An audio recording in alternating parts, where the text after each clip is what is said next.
Hello everyone. This episode of Youth Kaksha is dedicated to discussing the oldest combat science of Bharat called Sanatan Shastra Vidya, which literally translates to the eternal science of weapons. Rooted in the ancient tradition and wisdom, Sanatan Shastra Vidya is a sacred form that delves deep into the intricate techniques of combat and self mastery. It is sad that Indians are criminally unaware of this ancestral science. We will explore this profound world of the Vidya through the lens of its exceptional practitioner, Sri Jatin Mugha. Namaste, sir. नमस्ते।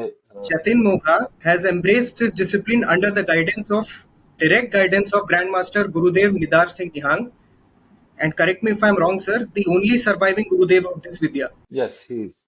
A seasoned martial artist in his own right with diverse repertoire of achievement, Jatin sir's path towards combat arts began in 2001 under Sensei Ramesh Sharma in Shotokan Karate, where he attained a black belt and secured four national champions titles. His pursuit of martial arts extended to boxing, Jeet Kune Do, Muay Thai, and mixed martial arts, where he holds the title of Delhi State Champion. Beyond this discipline, he has also immersed himself in the ancient art of Kalaripai. Join us as we uncover this discipline and philosophy behind Sanatan Shastra Vidya and delve into Sir's remarkable journey within this venerable tradition. Sir, the first thing I would like you to tell us is that what is the background of Shastra Vidya? What is the itihas? What is the mythology? What is the philosophy behind it? Okay. So namaste and जय Hind everyone.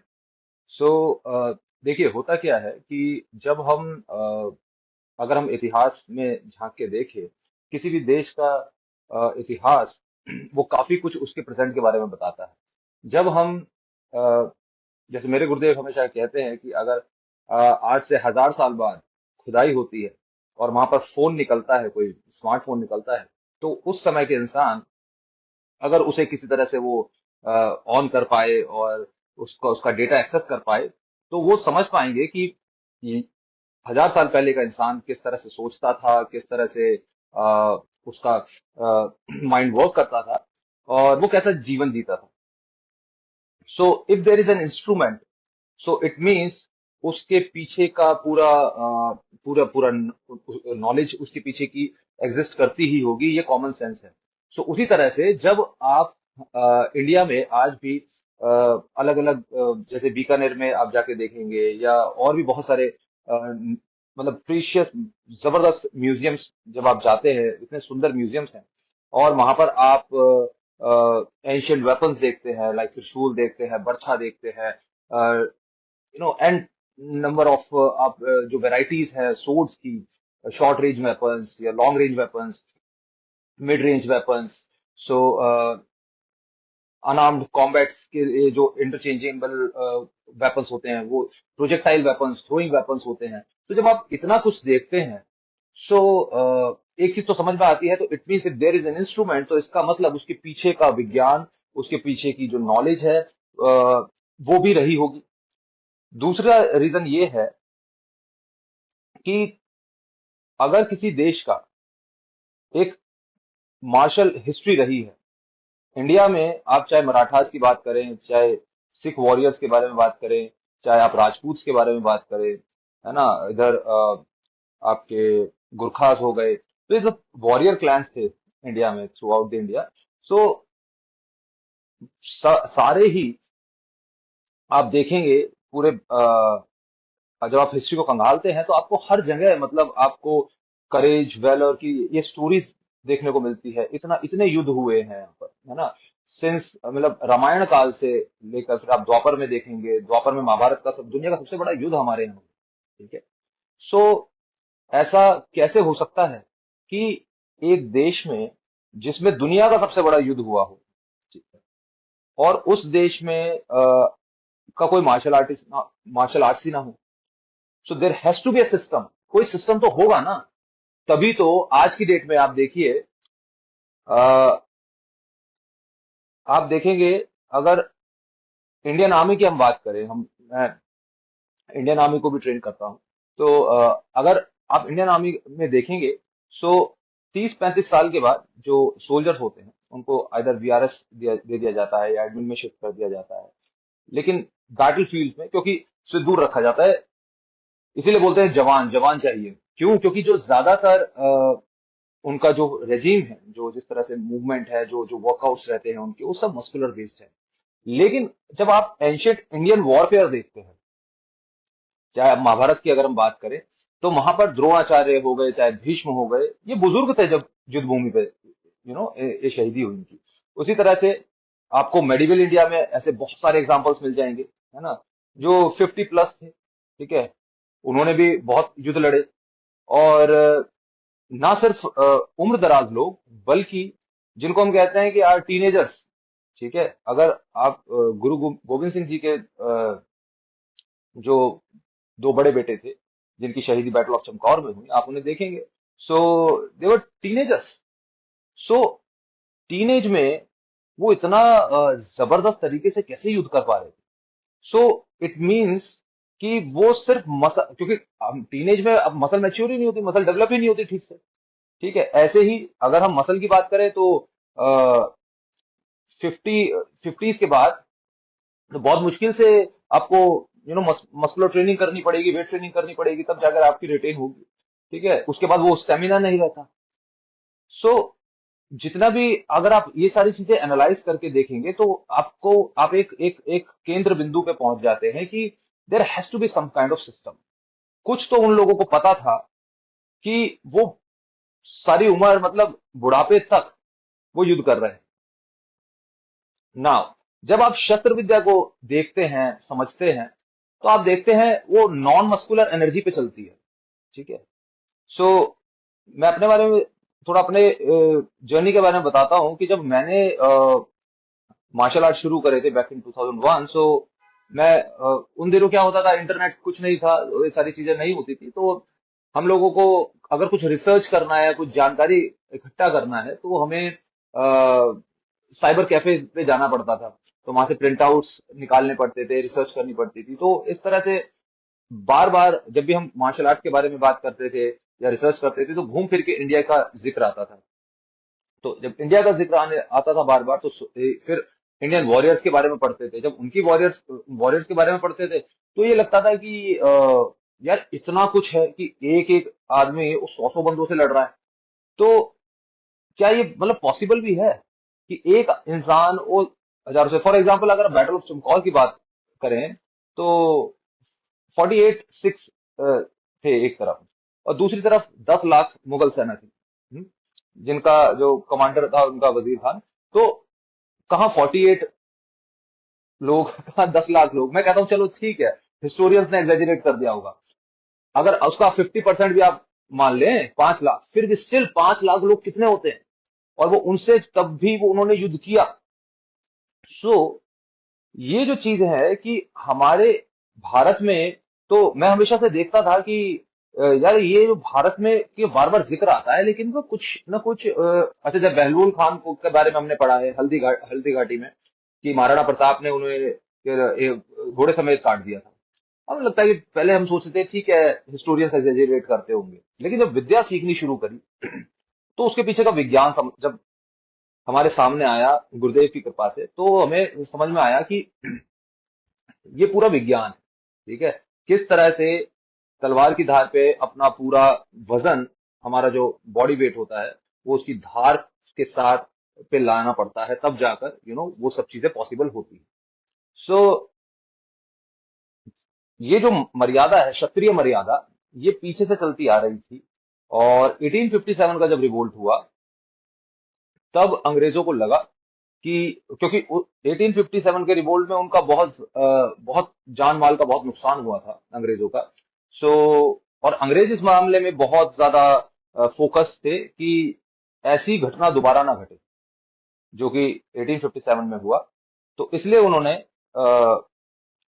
इस culture को study करा, और उन्होंने पाया कि इस culture की जो रीढ़ की हड्डी है, वो है हमारी क्षत्रिय परंपरा, और जो कि हजारों सालों से चलती आ रही है। सो अब जो क्षत्रिय परंपरा को, उसको तोड़े कैसे, तो इसके लिए वो लाए, एक लाए इंडियन आर्म्स एक्ट 1878 में, और एक लाए इंडियन क्रिमिनल ट्राइब एक्ट 1871 में। सो इंडियन आर्म्स एक्ट के तहत हम सबको पता है कि कोई भी भारतीय वो शस्त्रधारी नहीं हो सकता। सो पहले जो होता था, लोग शस्त्रों की पूजा करते थे, क्यों? क्योंकि वो देवी का स्वरूप होते थे। और इसीलिए एक मर्यादा आपको राजपूतों में भी आपको सुनने को मिलेगी, या आपको इवन साउथ में, मराठाओं में, इधर आपके गुरखाओं में भी। तो आपको क्या है कि वो कहते हैं कि जो तलवार है वो हमेशा म्यान में रखनी चाहिए, कि वो बाहर निकलती है तो जो चंडी है फिर वो खून मांगती है। सो द आइडिया इज कि अगेन मर्यादा जो बनाई गई है वो इसलिए क्योंकि जो जो तलवार की धार है ना, that is the exact spot जहां पर वो चंडी विराजती है। So and she is fierce and ferocious. और इसीलिए चंडी दीवार में भी उन्होंने गुरु गोविंद सिंह जी ने देवी को चंड प्रचंड बोला है, ठीक है। तो she is very fierce and ferocious. तो क्योंकि माँ के, देवी के अलग अलग स्वरूप हैं, जैसे हम सभी जानते हैं, ठीक है। सरस्वती भी वो है, लक्ष्मी रूप है। And then there is Chandi, है ना, जो काली। और फिर वो चंडी काली का स्वरूप ले लेती है, वो और ज्यादा डार्क हो जाती है। सो इस तरह से उन्होंने देखा अंग्रेजों ने कि यार ये इनका पूरा कल्चर है, जो कि ये साले शस्त्र को पूजते हैं, है ना। एंड ये शस्त्रों की पूजन से उनकी, क्योंकि देयर इज एनर्जी, वेपन्स की एक अपनी एनर्जी होती है। और तो उन इनको वो बल मिलता है। तो ऑफ कोर्स अगर आपके पास लाठी है, या घर में कोई खिलौना भी होता है, ठीक है, तो बच्चा उससे खेलता है। So if you have a sword और सोटी, लाठी, so people use to practice, वो प्रैक्टिस करेंगे, खेलेंगे उसके साथ, खेलेंगे, करते करते करते बन जा, है ना। अगर थोड़े से भी किसी को बेसिक देने और वो प्रैक्टिस करता रहे, फिर नई नई चीजें उसमें से निकाल के वो एक सर्टेन लेवल तक पहुंच भी जाता है। तो उनको समझ में आया कि सबसे पहले तो ये खंडन करना है, सबसे पहले इनको शस्त्रहीन कर दो। तो इस तरह से इंडियन आर्म्स एक्ट लाया गया। और लेकिन ऑफ कोर्स जो सिख्स हैं वो नहीं माने। Excuse me। तो उन्होंने कहा कि हम लोग शस्त्र नहीं त्यागेंगे। स्पेशली निहंग्स, जो निहंग्स थे, उन्होंने कभी भी शस्त्रों को उन्होंने नहीं एडमिट किया। तो at the end of the day तो बड़ी उसमें उनके साथ जद्दोजहद चलती रही। तो निहंस क्या करते थे कि वो वुडन सोर्स बना ली थी और उसमें मेटल हिल्स लगा लेते थे। तो जब वो चेक करने आते थे तो वुडन सोर्ड डाल लेते थे, वो चेक करते थे तो वुडन सोर्ड होती थी। तो फिर वो चले जाते थे, फिर वो रियल सोर्ड डाल लेते थे। तो इस तरह से ये छुपन छुपाई का खेल ये चलता रहा। और अंत में ब्रिटिशर्स को समझ में आ गया कि हम निहंस को कंट्रोल नहीं कर पाएंगे। और उन्होंने एक ट्रीटी करी कि ठीक है, आप लोग अपने वेपन्स वगैरह रखो जो भी, लेकिन पॉलिटिकल अफेयर्स होंगे, एडमिनिस्ट्रेटिव अफेयर्स होंगे, उनमें आपका इंटरफेरेंस नहीं रहेगा। They agree to it. So उस तरह से फिर वो अ, वो मर्यादा आगे बढ़ गई। और इसीलिए आज आप देखते हैं जो सिख्स हैं, they can have the weapons, है ना, publicly they can wear the weapons, they can wield the weapons, but not Hindus. ठीक। ऑल दो जितने भी हिंदूज हैं, हिंदू देवी देवता हैं, दे आर विद वेपन्स, ठीक है। सो मेजोरिटी ऑफ जो हिंदू देवी देवता हैं, दे आर विद वेपन्स, ठीक है। चाहे गणेश जी हो, चाहे कार्तिकेय जी हो, चाहे माँ दुर्गा माँ हो, चाहे है ना, आपकी भगवान शिव हो, भगवान विष्णु हो। तो सभी के अपने अपने शस्त्र हैं, है ना, उनकी साइंस है। सो सो कभी कभी मैं as for the sake of मैं मजाक में बोल देता हूँ कि हिंदू हम लोग ज्यादा, हम भगवान से ज्यादा ताकतवर है, बिकॉज उन्हें भी वेपन की जरूरत पड़ती है लेकिन हमें नहीं पड़ती, ठीक है। सो इस तरह से अंग्रेजों ने इसको सिस्टमैटिकली सप्रेस करना शुरू करा। सो एक तरफ तो शस्त्रहीन करना शुरू करा मासेस को, दूसरी तरफ इन्होंने जो इंडियन क्रिमिनल ट्राइब एक्ट वो लाए। इंडियन क्रिमिनल ट्राइब एक्ट क्या करता था कि जितने भी वॉरियर क्लैंस थे, क्योंकि वॉरियर क्लैंस की अपनी ब्लड लाइन्स थी, जो परंपरागत तौर पे उनके पूर्वज इस तरह से वो थ्रू आउट दी, उनकी पूरी फैमिली ही वो यही काम कर रहे थे, लड़ने का। सो दे वर एग्रेसिव, वो जोशीले थे। तो इस तरह से दे स्टार्टेड रिक्रूटिंग देम। और उन्होंने ब्रिटिश आर्मी में रिक्रूट करना शुरू करा। That's why we have so many regiments, है ना। राजपूत रेजिमेंट इज देयर, है ना। आपका Maratha regiment is there, Gurkha regiment is there, Sikh regiment is there. So उसका पर्पस ही ये था कि ये जितने भी वॉरियर क्लैंस हैं उनको अपने साथ, उनको रिक्रूट करना, उनको तनख्वाह देना, उनको सैलरी देना, सैलरी को अपने पास रखो। और जो उनके साथ नहीं आए, जिन्होंने जिस भी जो भी कम्युनिटी उनके साथ रिफ्यूज कर देगी, एंड उसके अ, इसमें ब्रिटिश आर्मी में रिक्रूटमेंट के लिए, तो वो सिंपली क्रिमिनल ट्राइब कहलाएगी। एंड एक बार वो क्रिमिनल ट्राइब हो गई, तो अगर कोई बच्चा भी उनके यहाँ पैदा हुआ, सो वो क्रिमिनल कहलाएगा। सो क्रिमिनल इज नॉट कि वो कुछ क्राइम करेगा, नहीं नहीं, वो पूरी ट्राइब ही क्रिमिनल हो गई। सो इस तरह से दोनों चीजें उन्होंने साथ में रखी, कि एक तरफ तो जो वॉरियर्स थे उनको अपने अंडर अपनी ब्रिटिश आर्मी में रिक्रूट करना शुरू करा, और जो मासेस है उनको बिल्कुल शस्त्रहीन कर दिया गया। सो इस तरह से फिर शस्त्र विद्या के जो अखाड़े थे वो भी लुप्त होते चले गए। सो जो सिख्स थे, जो निहंग्स थे, they were the last custodian of this art. और उनके पास ये आर्ट जो था, लेकिन स्टिल क्योंकि बहुत पाबंदियां थी ब्रिटिश काल में, तो इसलिए बहुत गिने चुने लोगों को ही वो या जो अपने पक्के शागिर्द होते थे उनको वो विद्या सिखाते थे। और मेजोरिटी ऑफ लोगों को ठीक है, थोड़ा बहुत वो करा दिया, थोड़ा बहुत अपना अपनी रक्षा के लिए बता दिया, थोड़ा बहुत चलो कोई जलसा है उसमें करने के लिए, तो इस तरह से जिसको कहते हैं ना कच्ची विद्या दे दी। तो कच्ची विद्या होती थी कि भाई ठीक है, कोई सोटी मार रहा है, कोई स्टिक मार रहा है, तो आपने उसे ब्लॉक करके वो फिर मार देना, ब्लॉक करके रोक के मार देना। ठीक है, दैट इज वेरी सिंपल। वो बच्चों को सिखाया जाता था वो ज्यादा कॉन्फिडेंस डेवलप करने के लिए। लेकिन वो जंगी विद्या नहीं थी। जो जंगी विद्या is a totally different dimension all together. So जो 18 जब ये इवन अगर आप देखेंगे, अभी रिसेंटली एक मूवी आई है, क्या नाम है उसका, वीर सावरकर के ऊपर एक फिल्म आई है। तो उन्होंने भी आर्म्स रेवोल्यूशन के बारे में बात करी थी। और भी लोग थे जिन्होंने पहले भी उस पर बात करी है। एक बार एक नागपुर में भी एक केस रजिस्टर किया गया था, सो इंडियन आर्म्स एक्ट के खिलाफ।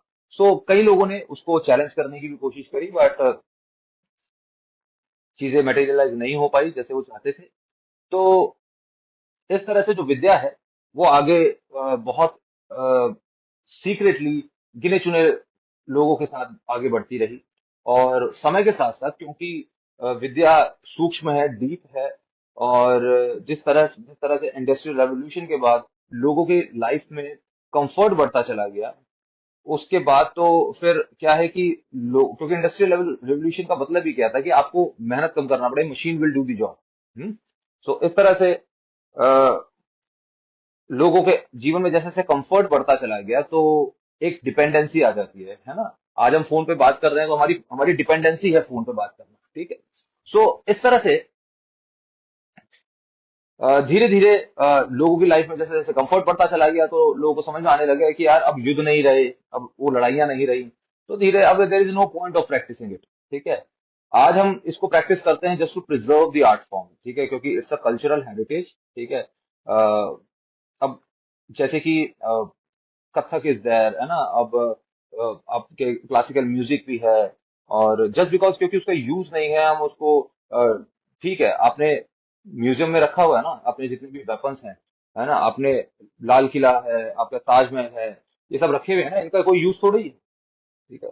हाँ, आप, लेकिन आप क्या कहते हैं, वो प्रिजर्व होती है तो लोगों के लिए अट्रैक्शन बनता है वो। ठीक है, इन दैट सेंस वो एक यूज उसका सामने आता है। इन द सेम वे विद्या का जो एक्चुअल पर्पस रहा है वो हमेशा से धर्म की रक्षा के लिए रहा है। कि क्योंकि जो विद्या है वो तो सनातन है, तो सनातन का अर्थ ही ये होता है, सनातन शस्त्र विद्या का अर्थ ही है the timeless science of weapon. Sanatan means which is beyond time, इसका कुछ पता ही नहीं कि कब से है। तो जो सनातन है, कई लोग सनातन को हिंदू मत से जोड़ के देखते हैं, लेकिन Hindu is more of a geographical identity. जो सनातन है that is timelessness. So timeless science of weapons, क्योंकि भगवान ने शास्त्र और शस्त्र, ये दो विद्याओं का ये निर्माण किया। सो ऑफ कोर्स शास्त्र विद्या हम सब जानते हैं, चार वेद उन्होंने बनाए और फिर उसके आगे उन्हीं के निर्देशन जो संतों ने आगे आगे पुराण और ये सारे ऋषि मुनियों ने लिखे। दूसरी तरफ जो था शस्त्र विद्या, तो शस्त्र विद्या अगर हम रेफरेंसेस की बात करें, सो अग्नि पुराण में इसका रेफरेंस मिलता है। महाभारत में आपको कई जगह आपको शस्त्र विद्या का रेफरेंस मिलता है। और रामायण में आपको इसका रेफरेंस मिलता है। सो ये इस तरह से आगे बढ़ती गई। हम जिस अखाड़े से बिलोंग करते हैं, जो मेरे गुरुदेव हैं, जो हमारा अखाड़ा है, यह है अकाली बाबा दरबारा सिंह रंजीत अखाड़ा। It was established in 1661। 1661 में ये इसका निर्माण हुआ और by Akali Baba Darbara Singh. He was a very great warrior और close associate of Guru Tegh Bahadur ji. और मोस्ट ऑफ द नॉलेज जो है वो अखाड़े में ये सीना बसीनी चलती, मतलब ओरल ट्रेडिशन में, एक गुरु ने फिर दूसरे शागिर्द को बताया, फिर उसने दूसरे को बताया। सो अभी हमारी अभी गुरुदेव एक किताब भी लिख रहे हैं हमारे अखाड़ा ट्रेडिशन पे, उसमें सारी ये ओरल ट्रेडिशंस मेंशन होंगी। सो इस तरह से वो चलती चली गई। और गुरुदेव जो है हमारे, उन्होंने 84 में 1984 वो गए अपना पंजाब में, क्योंकि उनके ग्रैंड पेरेंट्स वहां रहते थे, उनको मिलने गए थे। एंड बाय चांस वो एक निहंग सिंह से मिले, जो कि उनके गुरुदेव थे, बाबा मोहिंदर सिंह जी। तो उन्होंने जब ही वॉज, मतलब वो अपनी ओल्ड एज में थे, और are Gurudev was he was around 17-18। और जब उन्होंने गुरुदेव को देखा और उन्होंने कहा कि ठीक है, तू की करता है, क्योंकि गुरुदेव हमारे जो हैं वो पहले रेसलिंग किया करते थे, because his grandfather was a wrestler. So उन्होंने कहा तू की करता भाई, तो ही सेड कि हाँ मैं डंड बैठ का मारता, मैं रेसलिंग वेसलिंग करता। कह रहा चल ठीक है, चल फिर मैनू दिखा, फिर तेरा कितना कितना जोर है। तो जैसा गुरुदेव कहते हैं कि he was trying to push him and वो ग्रैपल हिम, बट वो बहुत इजीली उनको, he was just throwing him from here to there. तो इस तरह से गुरुदेव वाज हुक्ड अपॉन, और उन्हें लगा कि ये बाबा कोल कुछ विद्या है ना। उन्होंने पूछा फिर कि ये क्या है। Then he explain to him कि दिस इज दिस, इस तरह ये पूरी विद्या है जो पीछे से चलती आ रही है। तो गुरुदेव ने अपना इंटरेस्ट दिखाया, उन्होंने कहा I wanted to learn this. तो उन्होंने कहा चल ठीक है, तो फिर पहले मेहनत कर। सो इन अ वेरी, आप ये कह सकते हैं ड्रामेटिकली एंड, जैसे हमने कई फिल्में देखी हैं, जैसे specially in China, Chinese movies में हमने देखा है कि जैसे जैकी चैन और the master is training him, है ना, वो बड़ी फेमस मूवी है snake in the eagle shadow. तो ऐसा एक्सपीरियंस गुरुदेव का रहा है कि बहुत पर्सनली वन ऑन वन अपने गुरुदेव से सीखने को मिला। एंड बाय गॉड्स ग्रेस मुझे भी ऐसा मौका मिला गुरुदेव के अंडर में ऐसे ट्रेनिंग लेने का। सो विद्या जो है वो अथाह है। सो ये शोशाबाजी नहीं है। जितने भी हम इंडियन मार्शल आर्ट्स देखते हैं, जैसे मणिपुर का थांग टा हो गया, या आप मर्दानी खेल देख लो, या आप सिलंबम देख लो, कलारी देख लो, ठीक है, तो फिटनेस के पर्पज से ठीक है, वो करे जाओ, कोई दिक्कत नहीं। बट इट्स नॉट दी एक रियल आर्ट फॉर्म जिसको हम कह सकते हैं कॉम्बैट के लिए, ठीक है, जहां 10 बंदे आ जाए तो आपको किस तरह लड़ना है। इट्स नॉट एक, देखो डांसिंग इज वन थिंग, ढोल ढोल नगाड़ों पे एक ढोल बजाकर उस पे परफॉर्म करना, परफॉर्मेंस इज डिफरेंट थिंग, ठीक है। जब गुरु गोविंद सिंह इससे इज वन, यह पट्टेबाज खेल दिखात है, सूरबीर करतब करत है। तो पट्टेबाज इज द एग्जीबिशन, तो पट्टेबाज जो होते हैं, they always try to impress people. So जो सूरवीर होते हैं, they never try to impress people, they just do चटका, है ना, दे जस्ट किल। सो जो वॉरियर्स होते हैं, जो रियल वॉरियर्स होते हैं, वो शोशाबाजी नहीं करते। They are least interested in impressing anyone. So their focus is just to kill, है ना। When they are on the battlefield, they are focused on just, इसीलिए उन्हें बोलते थे सिंह। आपने सुना होगा कि सिंह जो होता है, सिंह भारत में बोलते हैं कि सिंह तो कोई भी लगा लेता है, लेकिन मर्यादा ये है कि सिंह बोलते थे जो वॉरियर जिसकी सिंह जैसी प्रवृत्ति हो। जैसे एक होती है कुकर प्रवृत्ति, सो कुकर प्रवृत्ति होती है कुत्ते की प्रवृत्ति। तो अगर आप कुत्ते को डंडा दिखाएंगे या आप झुक के पत्थर उठाएंगे, वो भागेगा, एंड जैसे आप मुड़ के जाओगे वो फिर भी भौंकेगा। ठीक। बट शेर इस तरह नहीं करता। जो सिंह होता है, ही एनालाइज यू, है ना, वो पहले देख लेगा आपको, आपकी कदकाठी से आपका पूरा अवलोकन कर लेगा कि ये इतना बड़ा है, इतना ये है। आपकी अगर आप चल रहे हो तो आपकी चाल से अंदाजा लगा लेगा इसकी क्या स्पीड रहेगी, सब कुछ। ठीक है, हवा का रुख सब कुछ एनालाइज कर लेगा। And once he is committed कि हाँ मुझे वार करना है, ठीक है, देन आपके पास चाहे गन हो, एक बार जो चपट मारनी है तो मारनी है फिर उसने, ठीक है। And he just grab you through your neck, वो सीधा गर्दन पकड़ता है। So same thing in vidya. So when we enter, ठीक है, we don't punch and move backward, no, ठीक है। हम पैतरा काटते हैं, ठीक है, पैतरा काट के, and when there is line empty, ठीक है, वो सीधा चपट मारी जाती है वहां से। सो दिस मेथड ऑफ चपट इज कॉल्ड धाई। सो इसमें क्या है, क्या, थोड़ा सा जैसे हम हिस्ट्री की थोड़ी बात हो गई, है ना, इसमें जो मार्शल एस्पेक्ट की अगर हम बात करें, सो वो होता है कि जैसे मोस्ट ऑफ द टाइम जब हमने भी जब कराटे करे या एमएमए, हमने जब भी फाइट करी, सो क्या होता है, parrying, blocking, because these art forms are design for duelling. ये चीज समझने वाली है, ठीक है।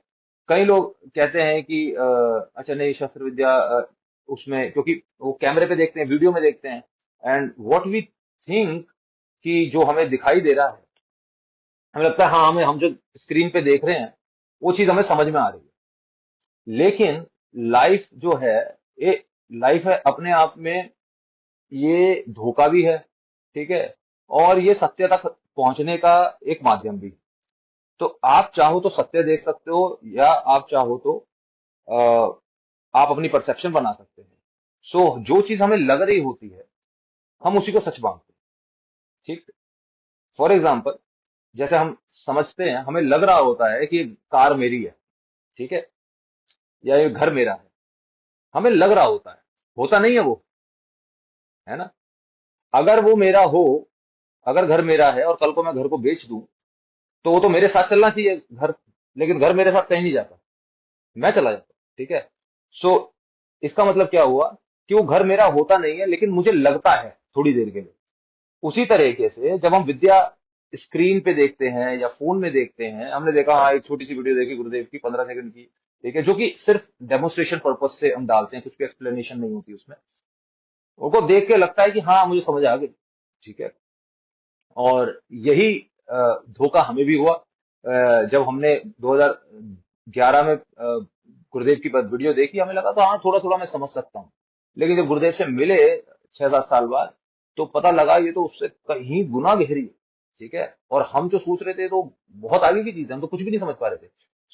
लेकिन होता क्या है, कई बार क्या होता है, ज्ञान जो है, ज्ञान जरूरी है, लेकिन ज्ञान जो है ना, कई बार वो हिंड्रेंस भी, ऑब्स्टेकल भी क्रिएट कर देता है।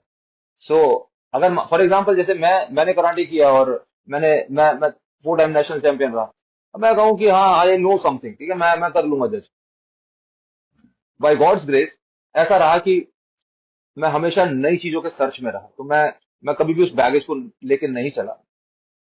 तो लेकिन ज्यादातर लोगों के साथ नहीं हो पाता। तो if they are MMA fighters, या बॉक्सिंग करी है, या कराटे करा है, दूसरे मार्शल आर्ट्स करे, तो वो उसी लेंस से देखना शुरू कर देते हैं। और वो कहते थे कि नहीं नहीं नहीं नहीं, बिकॉज वो नहीं समझ पाते कि यहाँ हो क्या रहा है। फॉर एग्जाम्पल, अगर मैं यहाँ पर करूं, ठीक है, अब आपको, आप सामने से देखोगे तो आपको लगेगा मैंने दोनों हाथों को सामने रखा हुआ है कि नहीं। बट लेकिन जैसे मैं सीधा चलाऊंगा, ये सामने है ही नहीं, है ना। लेकिन ऐसे ही क्या होता है, तो जब हम विद्या में, जब हम सामने आमने सामने खड़े होते हैं और कैमरे में, तो जो सामने खड़ा होता है सिर्फ उसको फील होता है। उसको भी कब फील होता है, जब वो वार करता है या जब उसको अप्रोच करता है, तब उसे पता लगता है सामने वाला, वो सामने है ही नहीं, वो थोड़ा सा ऑफलाइन है। सो जैसे साइड स्टेपिंग, एक एक होता है साइड स्टेपिंग, जो कि most of the martial arts में हम करते हैं, ठीक है। देखो, अगर कहीं पर तुम्हें लगे ना कि कुछ क्वेश्चन पुट अप करना है, तो कर देना बीच में, क्योंकि मैं तो फिर बोलता रहूंगा। हाँ सर, लेकिन बहुत इंटरेस्टिंग लग रहा है। तो नहीं, कहीं अगर तुम्हें कोई लगे कि नहीं, कोई क्वेश्चन ऐड करना है या कुछ और तुमने लिख रखा हो, तो वो अलग से पुट अप कर देना, क्योंकि ये तो मैं तो बोलता रहूंगा। तो होता क्या है कि जब आमने सामने जब हम खड़े होते हैं, तो नॉर्मल मार्शल आर्ट्स में एमएमए हो गया, कराटे हो गया, ताइक्वांडो हो गया, हम लोग 45 डिग्री के एंगल्स पे कट करते हैं, साइड स्टेपिंग करते हैं, देन वी स्विंग। लेकिन यहां पर हम करते हैं 22.5 में, तो 45 का आधा हो गया 22.5 एंगल, है ना, 22.5 डिग्री। सो अगर ओपोनेंट यहां खड़ा है और मैं उसके सामने यहां खड़ा हूं, और से मैं आपके मॉडर्न मार्शल आर्ट्स में मैं जाऊंगा इधर इतना, तो मैं विद्या में जाऊंगा यहाँ। ये बहुत फर्क नहीं पता लगता देखने में ऑन कैमरा, बट जब आप सामने मूव कर रहे होते हो तब पता लगता है कितना फर्क होता है, क्योंकि आधा हो गया उसका। ठीक है, दूसरी चीज क्या है, वॉरफेयर में एक टर्म होती है, एक टू फ्लैंक योर ओपोनेंट।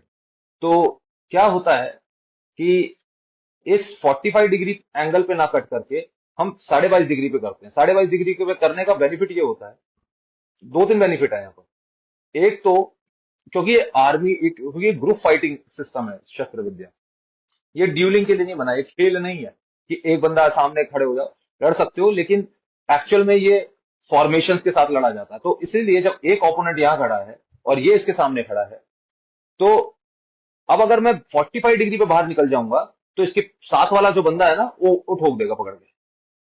ठीक है, बट व्हेन आई गो 22.5, ठीक है, then I have this kind of space, बस इतना। सो इट्स लाइक कि सामने वाले की जो ये सेंटर लाइन है और ये शोल्डर लाइन है, वो मैं यहां से निकल के मैं यहां आ जाना, मैं शोल्डर से बाहर नहीं जाना। शोल्डर से बाहर जाते ही उसका जो उस साथ का बंदा होगा वो अटैक कर देगा, ऐसे ही यहां से रहेगा।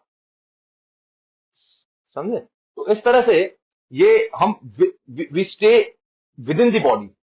दूसरी जो वजह है, जब भी आप शोल्डर से बाहर जाते हो, anything comes from this axis, so light movement shadow वो बहुत जल्दी पकड़ती है आंख।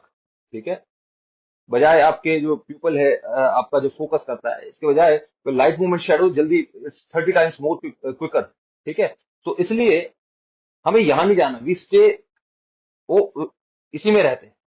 दूसरी चीज क्या है, instead of moving linear, we move diagonal and the linear at the same time. So इसमें क्या होता है, देखिए जो नॉर्मल जो मूवमेंट है, for example if I am moving this way, आप बहुत इजीली फोकस कर सकते हैं। ठीक है, so if my both shoulders are going forward and backward, ये आप जो कि ज्यादातर फाइटिंग में करते भी, हम आगे गए पीछे गए, तो ये बहुत इजीली ये जज कर सकता है।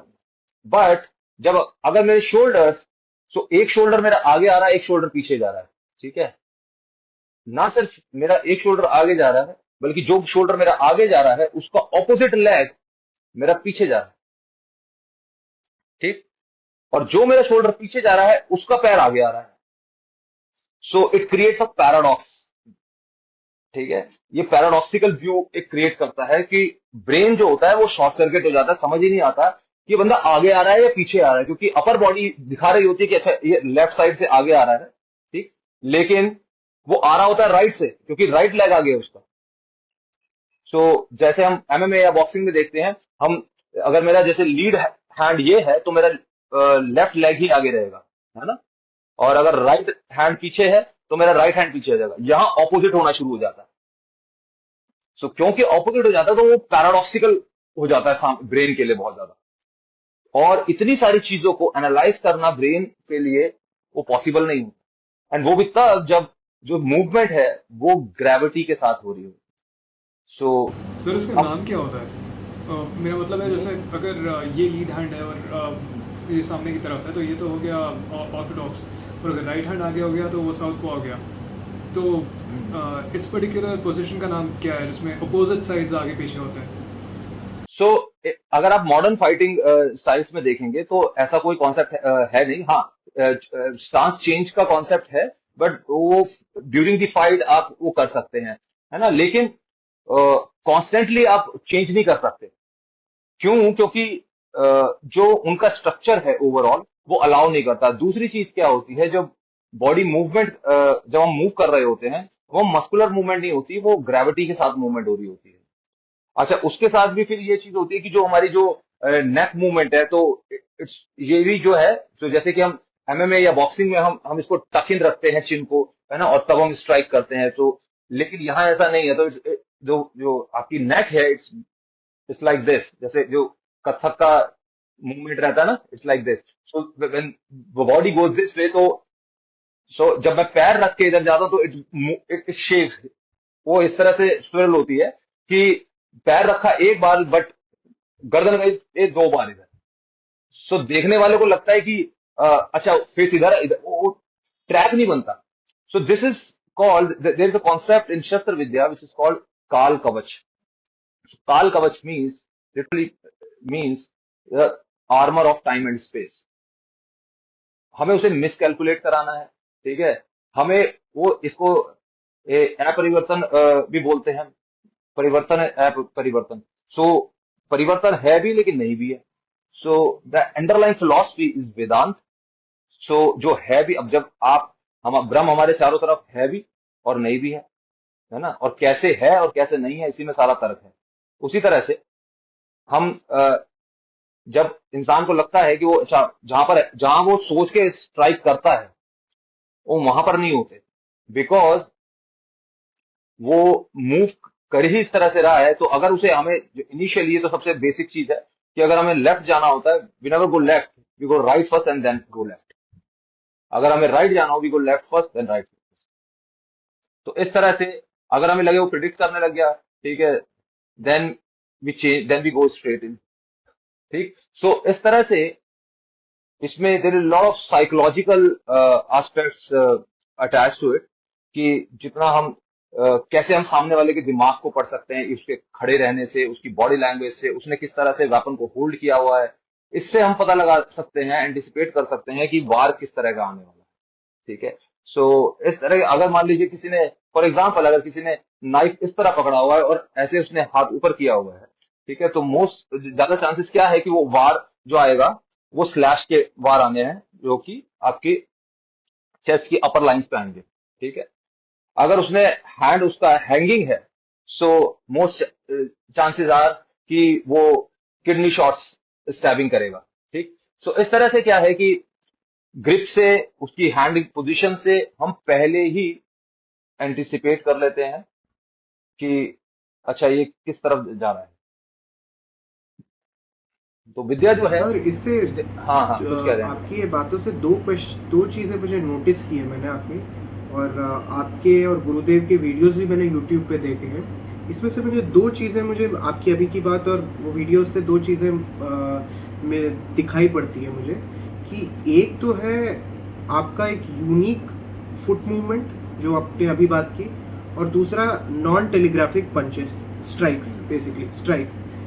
तो इसके अलावा और एक चीज़ है ब्रेथ वर्क। तो अब ब्रेथ वर्क भी कुछ अलग है आपके इसमें? हाँ हाँ, तो क्या होता है, आपने देखा होगा, so there is a concept of, जैसे एक सौची नाम के एक कॉन्सेप्ट होता है इसमें, विच इज मार्शल गेम्स। ठीक है। वो बहुत बिल्कुल जो छोटे बच्चे होते हैं उनको बताया जाता है। और जैसे खो खो हो गया, आप देखेंगे, या कबड्डी हो गया, ये सब सौची से निकले हुए हैं। और कबड्डी में हम क्या करते हैं कि एक बंदा जाता है, कबड्डी कबड्डी कबड्डी कबड्डी, वो एक सांस में बोलना होता है और दूसरे को टच करके आना होता है। ठीक है। सो टच का मतलब ये होता है, someone can touch you, he can stab you as well, as simple as that. ठीक है। सो इसीलिए जब हम उसे, जब कबड्डी में भी हम देखते हैं, तो वो ये जो सौची का कॉन्सेप्ट है, ये शस्त्र विद्या से आया हुआ है, कि दूसरे के पाले में जाकर और उसको टच करके आना, मतलब फिर वो आउट हो जाता है। सो कि हम दूसरे के पाले में, अकेला बंदा गया और वो सारे घेरा बनाते हैं, तो एक्चुअल में ये पूरी कॉम्बैट है। ठीक है। Still it's a very aggressive sport. So जो ब्रीथिंग है, हमारे यहाँ पर पेट से नहीं ली जाती। तो जैसे योगी जो होते हैं, तो वो हमेशा पेट से, पेट को फुलाना, ठीक है। कई लोग होते हैं जो चेस्ट से लेते हैं। तो जैसे आपने देखा भी होगा कि जब डॉक्टर्स बोलते हैं उन्हें कि सांस लो, तो वो लेंगे, तो उनकी देयर चेस्ट गोज अप। ठीक है। हम लोग लेते हैं नटसाल से। सो नटसाल जो होती है, it's the solar plexus. So solar plexus जो है, ठीक है, सो हमें हमें ब्रीथिंग करनी है। सो इट्स लाइक, सो हमारे जो चेस्ट अप एंड डाउन नहीं जानी है, स्टमक इन एंड आउट नहीं जाना है। सो हमारे जो लंग्स हैं वो एक्सपैंड होने चाहिए 360 डिग्री। ठीक है, अप एंड डाउन चारों तरफ इस तरह से। एंड अभी रिसेंटली मुझे इसका एक और रेफरेंस मिला है, एक बहुत अच्छी किताब है, द ब्रेथ नाम से, ठीक है। और उसमें भी ये चीज उस राइटर ने काफी रिसर्च करी है, और उसने भी उसमें बताया है कि जो सबसे इफेक्टिव वे है ब्रीथिंग का, वो इसी तरह से है जैसे, और उसको बोलते हैं डायफ्रामेटिक ब्रीथिंग, ठीक। सो नॉट जस्ट आपका सो आपके लंग्स एक्सपैंड होने ही चाहिए, एट द सेम टाइम जो आपका डायफ्राम है, ठीक है, वो वो पूरी तरह से वो भी एक्सपैंड होना चाहिए, ठीक है। So it's not like just up and down. तो इससे क्या है, जब आप मूव करते हुए या फाइट करते हुए जब आप इस तरह की ब्रीथिंग करते हैं, सो योर जो फुट है, आपका जो पैर है, वो ना तो बहुत ज्यादा हैवी फील होगा और ना ही बहुत ज्यादा लाइट फील होगा, ठीक है। सो अगर if you are chest breather और आप फाइट करोगे तो आपको दिक्कत होगी। ज्यादातर लोग जो होते हैं वो चेस्ट ब्रीथर्स होते हैं, और इसीलिए आप देखेंगे इवन एमएमए हो गए या मॉडर्न मार्शल आर्ट्स में आप देखते हैं तो 5 मिनट के राउंड में हालत खराब हो जाती है, क्योंकि जब हम चेस्ट से ब्रीथिंग करते हैं तो उसमें भी हम इस पे सिम्टोमेटिक सिंपैथेटिक ब्रीथिंग जो होता है, जो अपर पार्ट जो है हमारा लंग्स का, हम उसी का इस्तेमाल कर पाते हैं। सो इवन बाबा रामदेव भी कहते हैं कि जो लंग्स हैं, लंग्स में अप्रोक्सीमेट 7 करोड़ के आसपास क्षेत्र होते हैं, और अब उसको सब पूरा यूटिलाइज ही नहीं करते, तो इट्स लाइक 20% ही हम यूज करते हैं। तो इसीलिए बोला भी जाता है प्राणायाम करो या डीप ब्रीथिंग करो, तो एटलीस्ट अगर आप नई विद्या विद्या नहीं भी करते स्टिल, है ना, आप प्राणायाम करें, डीप ब्रीथिंग करें, और कुछ नहीं तो, है ना, दिन में इंसान अगर 20 बार, जैसे 20 बार उसने डीप ब्रीथिंग करी। अब देखो, जब मैं गहरी सांस ले रहा हूं तो एक तरीका तो ये है चेस्ट, और एक है ये कि मैं देखो स्टमक को, ये स्टमक फुला रहा हूं, और एक है कि पूरा मैंने बॉडी रिलैक्स कर दी। अब आपको दिखेगा नहीं है, बहुत लाइट मूवमेंट आपको यहाँ चेस्ट पे दिखाई देगी, बट अगर आप if you can touch hair, ठीक है, तो आपको फील होगा इट्स एक्सपैंडिंग लाइक दिस। तो आप ज्यादा इफेक्टिव हो सकते हैं अपनी ब्रीथिंग में। आपके जिन लोगों को ज्यादा एंजाइटी वगैरह के इश्यूज रहते हैं, तो उसमें भी काफी हेल्प करती है डीप ब्रीथिंग। बट कभी भी ब्रीथिंग जो है झटके से नहीं लेनी है ना, जस्ट कीप इट काम एंड स्मूथ, स्मूथ होनी चाहिए, ये चीज है। तो इसमें जो है हम लोग जो है कि जैसे एक बार जब व्हेन वी एंगेज, तो हमारी जो ब्रीथिंग है वो यहाँ से रहती है सोलर प्लेक्सस से, सो दैट हम कॉन्स्टेंटली, हम एक बैलेंस्ड रहे, ठीक है, हमारी जो बॉडी है, मूवमेंट्स है, वो अप एंड डाउन ना रहे बल्कि स्ट्रेट लाइन में मूव करे। सर आपने हिस्टोरिकल बैकग्राउंड तो ले कर दिया है इसका, और थोड़े स्पेसिफिक्स में भी हम चले गए। एक नेक्स्ट सेक्शन पे हम ट्रांजिशन करते हैं कि what is the lifestyle like, what is the training like, what is the diet like. So देखो, जैसे आप देखो यहाँ पर मैं थोड़ा सा इतिहास में फिर से हम पीछे जाएंगे। अगर आप देखें जो स्पोर्ट्स का, अगर आप हिस्ट्री पढ़ेंगे, है ना, गेम्स की हिस्ट्री पढ़ेंगे, है ना, जैवलिन थ्रो करते हैं, ट्रैक एंड फील्ड जो स्पोर्ट्स हैं अगर आप देखेंगे, है ना, कबड्डी मैंने अभी आपको बताया, और दौड़ना, भागना, 100 मीटर की स्प्रिंट्स हो गई, है ना। सो इस तरह से पहले आप सोचिए, पहले कौन लोग ये करते थे? वॉरियर्स करते थे, है ना, जिनका काम ये, जेवलिन कौन फेंकता है? वॉरियर्स ही तो फेंकते हैं, है ना। डिस्कस, और डिस्कस थ्रो करते थे, कौन फेंकते थे? शॉर्ट पुट फेंक रहे हैं, कौन फेंकते थे? ठीक है। सो ये जो सारी चीजें हैं, तो लेकिन समय के साथ साथ, क्योंकि सो कॉल्ड जो सरकारें हैं, लोगों को समझ में आया कि ह्यूमन नेचर है compete करना, तो इसीलिए क्या करें कि, क्योंकि नहीं तो वॉर होते रहेंगे, लोग लड़ते रहेंगे आपस में, तो इससे बेटर है कि हम कंपटीशन रखते हैं किसी स्पोर्ट्स का। फॉर एग्जाम्पल, अगर पाकिस्तान को हराना हो आपको, तो है ना, तो आप इंडिया पाकिस्तान का मैच क्यों इतना पॉपुलर होता है? तो वो जो ईगो है, या जो वो ईगो नहीं कहेंगे उसको, वो कि मतलब जो एक वो जो, हाँ, जो कॉम्पिटेटिव स्पिरिट है वो सेटिस्फाई हो जाती है उससे, ठीक है। सो इस तरह से स्पिरिट्स में मेरे को ना अपनी आवाज सुनाई दे रही है।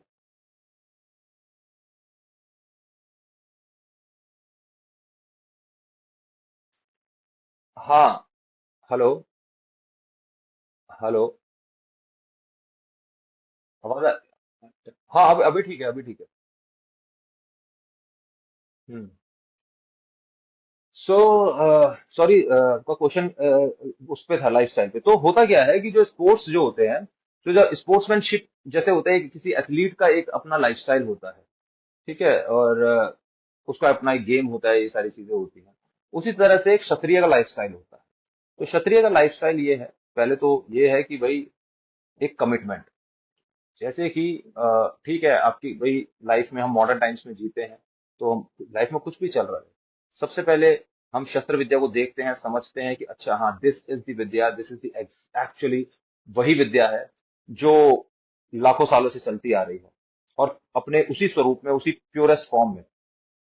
तो जब आप ये चीज समझ जाते हैं, तब आपका अपने आप से कमिटमेंट, आप करते हैं नहीं करते वो एक अलग बात है। अगर आप करते हैं तो आपको लगता है कि हाँ नहीं, ये चीज जब मैंने पहली बार विद्या देखी थी तो आई वाज लाइक यार हाँ, यही मैं ढूंढ रहा था, ठीक है ना, और मतलब ये चीज करनी है, ठीक है।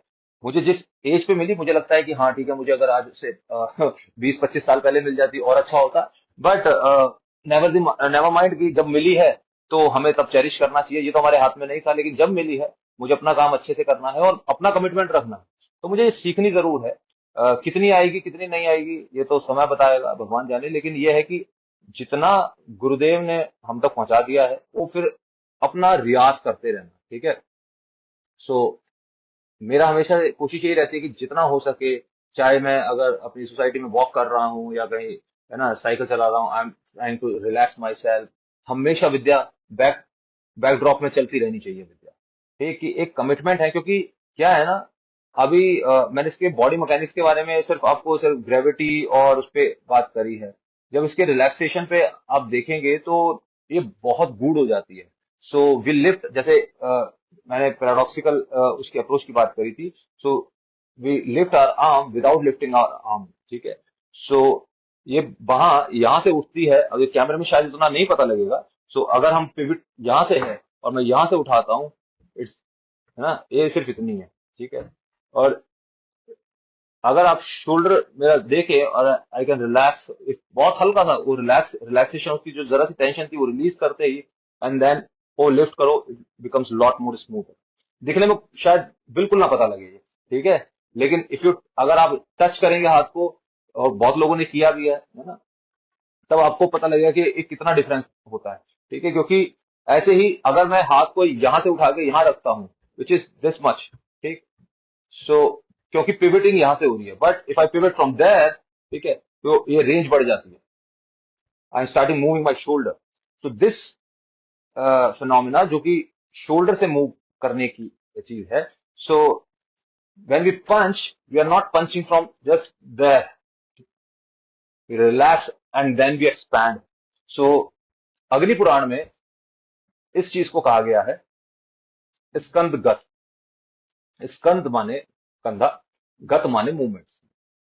इस तरह के कई रेफरेंसेस मिलता है, जैसे विप्र ग्रीवा, विप्र कहते हैं घुमाना, ट्विस्टिंग, और ग्रीवा कहते हैं गर्दन को, जो कि विद्या में केपलथा जो कि अनार्म्ड कॉम्बैट है उसमें है ये इस तरह के दाव।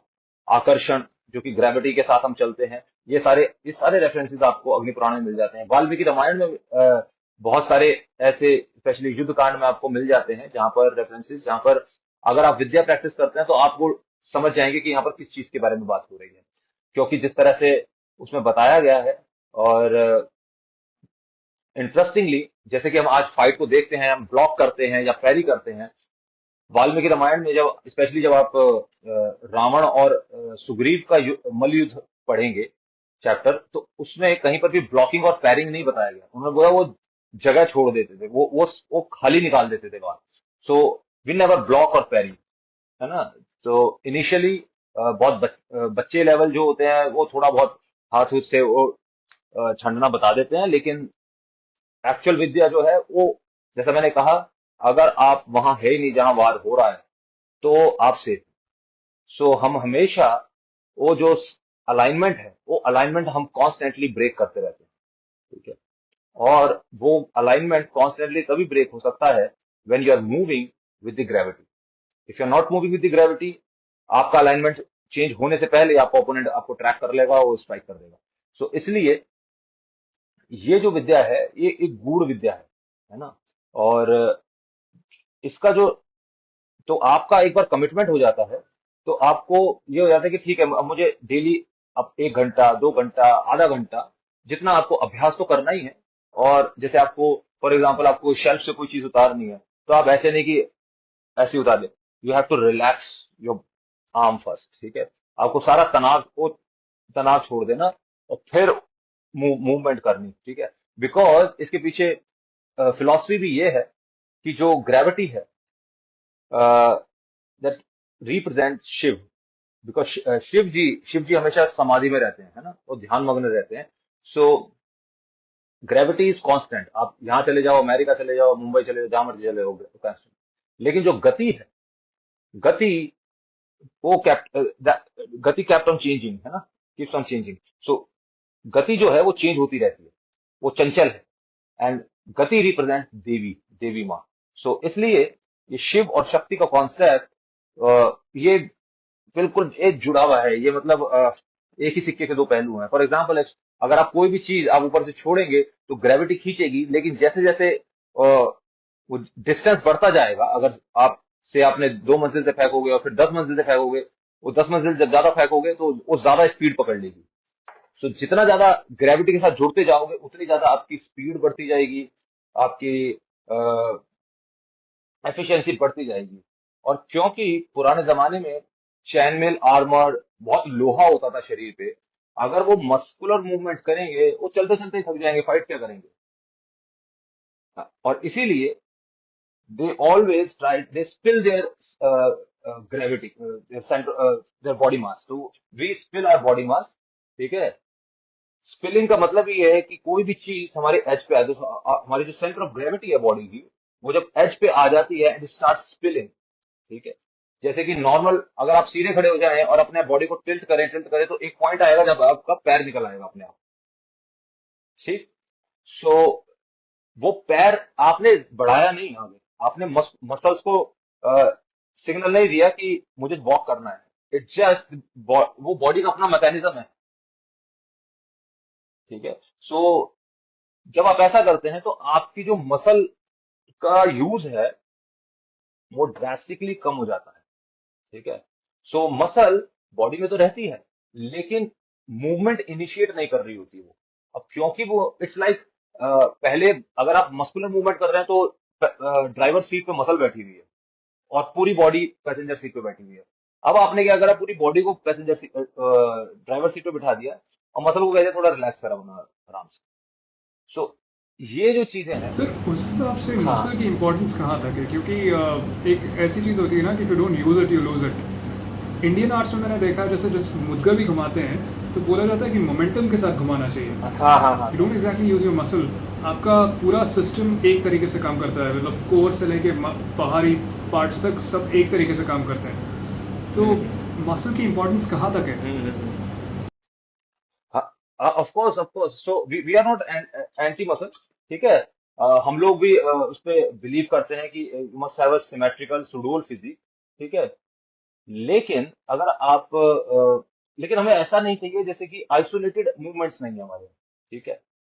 सो अगर आप प्रीचर कर्ल कर रहे हैं, ठीक है, आप you are just stimulating your biceps only. ठीक है। सो इट मीन्स आप जो फोकस कर रहे हैं सिर्फ इसको बिल्ड करने पे कर रहे हैं। इसका सिंक्रोनाइजेशन दूसरी मसल्स के साथ कितना होना चाहिए कितना नहीं होना चाहिए उस पर वर्क नहीं है। बॉडी कितनी अच्छी दिखे इस पे फोकस है, मसल कितनी डिफाइंड दिखे उस पे फोकस है। ठीक है। हाँ, तो हम लोग क्या करते हैं जब हम हमारे यहाँ भी दंड बैठकी होती है, विच इज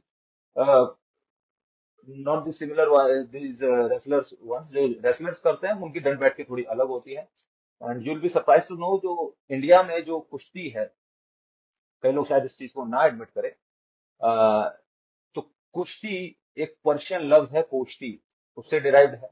और पहलवानी एक जो वर्ड है वो पहलवानी, जो कि इस पे, वो भी पर्शियन लफ्ज है।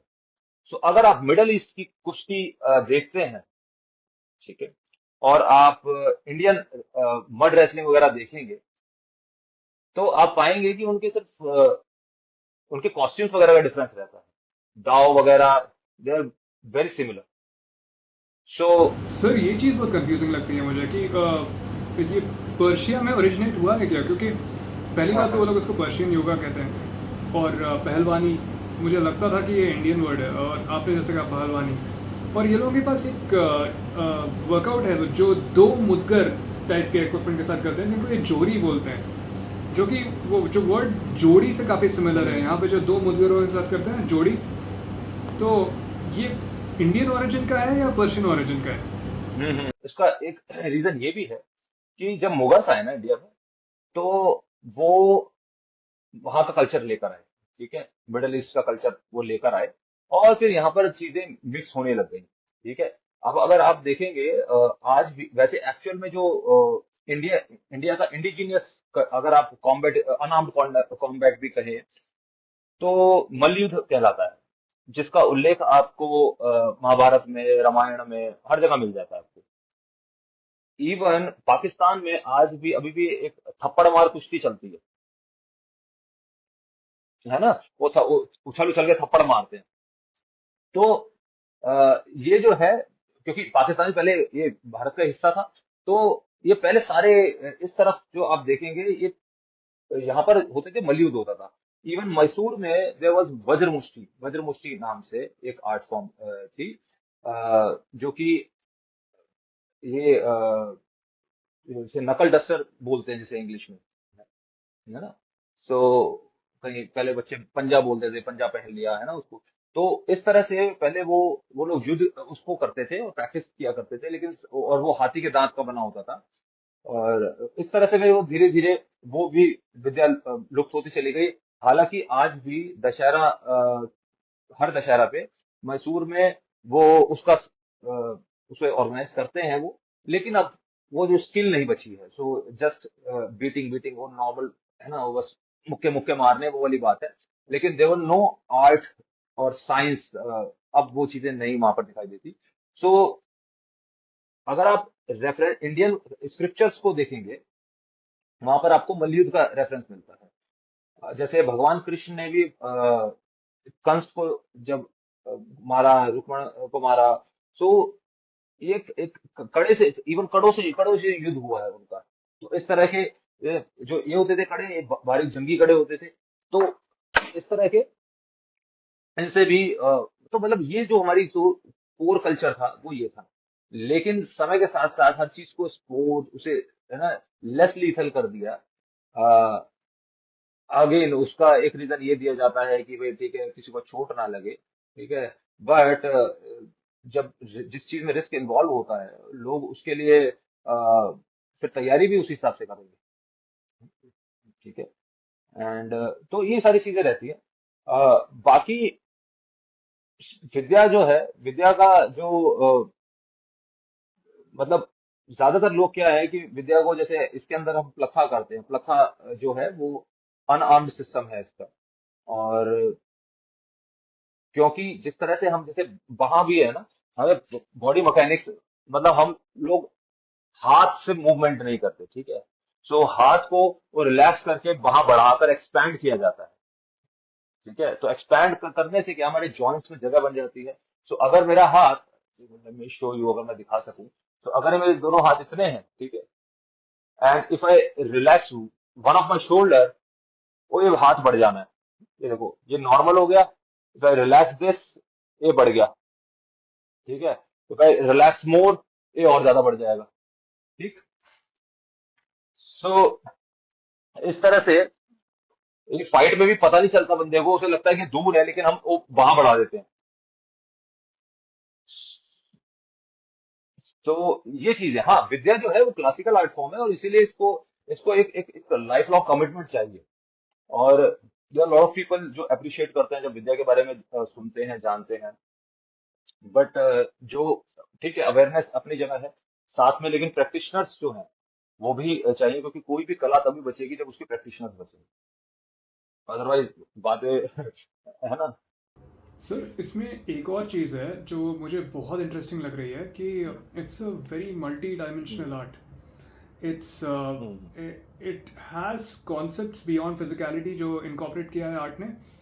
जैसे कि हम्म काल कवच आपने जिसकी बात की थी, using time and space as an armour, and gravity gravity भी यूज़ हो रही है। तो आप जितने फैक्टर्स अपने आसपास यूज़ कर सकते हैं वो यूज़ कर रहे हैं इसमें, एंड हर चीज़ के साथ प्रैक्टिस कर रहे हैं। Everything is a weapon, everything is an armour. Of course. So that's very interesting to me.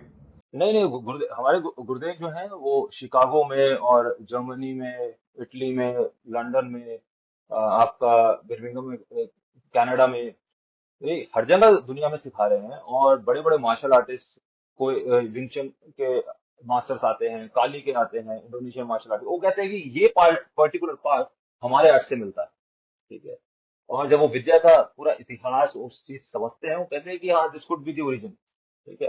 For example, अब जैसे हम विंग फुंफू में हम देखते हैं, हम पंचीज इस तरह से चलाते हैं। ठीक। लेकिन विंग में हम ओवरलैप करते हैं। ठीक है।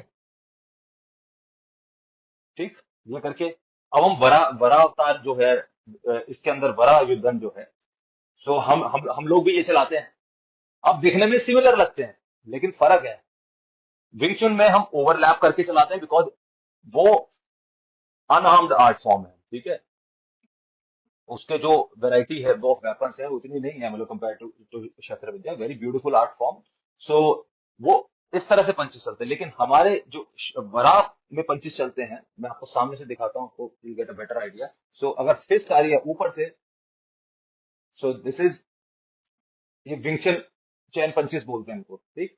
लेकिन वरा के अंदर प- जो सेकंड पंच है वो कभी भी ओवरलैप नहीं आता, ओवरलैप नहीं करता, वो यहां से आएगा and then it comes forward. क्यों? बिकॉज हम पंच के साथ यहाँ पर दूसरा हाथ यहाँ जाता है जहां पर वेपन्स लगे होते हैं, तो when we strike there and एकदम पंच आ जाएगा। ठीक है। सो जब एक पंच गया, एक पंच आ गया, एंड देन इसके पीछे ये मेरा जो नाइफ है ये कंसील हो गया, ये छुप गया, एंड ये एकदम आ जाएगा सामने। ठीक। So this interchanging in between armed to unarmed, unarmed to armed, ये चलता रहता। तो सामने वाले को कभी नहीं पता लगता कि ये अनआर्म्ड है, आर्म्ड है। ठीक है। ऑफ कोर्स फिर there are lot of weapons involve in it, concealed weapons are there, और mid range weapon, throwing weapons, कहीं इस तरह की चक्रियां होती थी, तो ये प्रोजेक्टाइल फेंक देते थे। तो it's very multi dimensional art form. So one versus one, ठीक है, one versus ten, one versus many, है ना, आर्मी वर्सेस आर्मीज, तो इस तरह के ये पूरा ट्रांसलेट हो जाते हैं, ये पूरा वॉरफेयर में। तो आप जितना इसके अंदर घुसते जाएंगे। सर ऐसे में हाँ। तो वेट क्लास की ज़रूरत ही नहीं है। नहीं नहीं, वेट क्लास मतलब ही नहीं है। जब हमारे गुरुदेव कहते हैं बंदा बंदा होता है ना, बड़ा छोटा ऐसा, क्योंकि क्या, जब आप जंग कर रहे हो, जंग में कोई तगड़ा हो, कोई पतला है, कोई छोटा, उससे मतलब नहीं। That's why, that's the beauty of it. So हम लोग क्या करते हैं, इसीलिए we move to this striking range. तो बंदे की कद काठ से एक अंदाजा लगा लिया जाता है कि उसकी स्ट्राइकिंग रेंज कितनी है, जिसको हमको बोलते हैं मारू क्षेत्र। सो मारू क्षेत्र जहां तक आ गया, and from there we cut the पैतरा। पैतरा काटने का मतलब ये अलाइनमेंट तोड़ देना। कोई भी इंसान हो, जो राउंड पंच करे, वो सीधा मुक्का मारे, राउंड किक करे, या स्ट्रेट किक करे, ठीक है, या वेपन करे, वो सब कुछ आप नोटिस करेंगे अपने इस अलाइनमेंट पे लाता है। मैं यहाँ पंच करूंगा, मैं ऐसा नहीं कर सकता मेरा फेस उधर हो और मैं इधर पंच करूं। ठीक। मैं इधर देख रहा हूं, मैं चाटा इधर मारूं, ऐसा नहीं हो सकता। हम यहाँ खड़े होते हैं तो हम पंचेस यहीं चलाएंगे। अगर कोई ट्रेंड हो, अनट्रेंड हो, वो मुक्का मारेगा, यहीं आएगा। तो इसीलिए हम हमें कोई फर्क ही नहीं कि वो क्या मारेगा क्या नहीं मारेगा। We just reach, we acquire this ground of मारूखेत्र। मारूखेत्र पे आ गए, वहां से पैंतरा काट दिया। वो पैंतरा काटते ही, तो जैसे अगर ओपोनेंट ऐसे खड़ा है और मैंने पैंतरा काट के हम इधर आ गए, तो बाय द टाइम वो मूव होगा, आप ठोक दोगे पकड़ के, बिकॉज ही नीड्स अलाइनमेंट। ठीक। और जैसे ही, नहीं नहीं, मैं ये कह रहा था कि वो फिर जैसे, और जैसे इधर होगा, वो हम फिर पैतरा काट के वो हम इधर आ जाएंगे। सो बाय द टाइम वो एडजस्ट करेगा, वो उतनी देर में ठोक देना बंदे को। तो दिस इज वन एस्पेक्ट, इस तरह से है सर। हाँ, कुछ कह रहे थे आप? हाँ सर, इससे ये सवाल आएगा सर कि कितना इसका ये विद्या, how would it fare in MMA competition, how will it translate into mixed martial arts? क्या आप अपने जिम में सिखा रहे हैं? How does it help in striking? अब देखिए क्या क्या है, ये सवाल अक्सर उठता है ना। कई लोग कहते हैं कि भाई शस्त्र विद्या है, अगर इट्स दैट फिनोमिनल। सो पहली चीज तो ये है कि जो शस्त्र विद्या है, ये देखो, आपको ये समझना होगा, एक होता है किलिंग आर्ट, एक होता है कॉम्बैट स्पोर्ट, ठीक है। एमएमए और शस्त्र विद्या, ठीक है। अब एमएमए कहते हैं कि कोई वो ग्लव्स पहनकर वो फाइट कर रहे हैं, ठीक है। पहले हम अभी हम मर्ज करने की बात नहीं करेंगे, अभी पहले हम एक एस्पेक्ट डिस्कस कर लेते हैं कि ये अलग अलग है, मान लीजिए, ठीक है। हम कॉम्पीट की बात कर लेते हैं। सो अब अगर शस्त्र विद्या वाले को ग्लव्स पहना दोगे, ठीक है, क्योंकि हमारे तो पाम स्ट्राइक, हैंड स्ट्राइक ही इतने सारे हैं, सिर्फ पंचिस ही थोड़े ही हैं। जैसे ये शिव हाथ मुक्के अलग हो गए, ठीक, किल्ली मुष्ट अलग हो गई, ठीक है। ये स्पेशल मरमस को स्ट्राइक करने के लिए हो गई, भुजा हो गई, ठीक है, लफे हो गए, तप्पे हो गए, पुट्ठे हाथ हो गए, ठीक है, टोले टप्पे हो गए। ये सारी चीजें हो, ये सारी चीजें होती नहीं। ओपन हैंड स्ट्राइक तक नहीं होती, which is I don't know क्यों नहीं होती, हालांकि होती है बाहर ना होती सर, है। नेट डियाज करता है। हाँ, मैं वही तो कह रहा हूँ।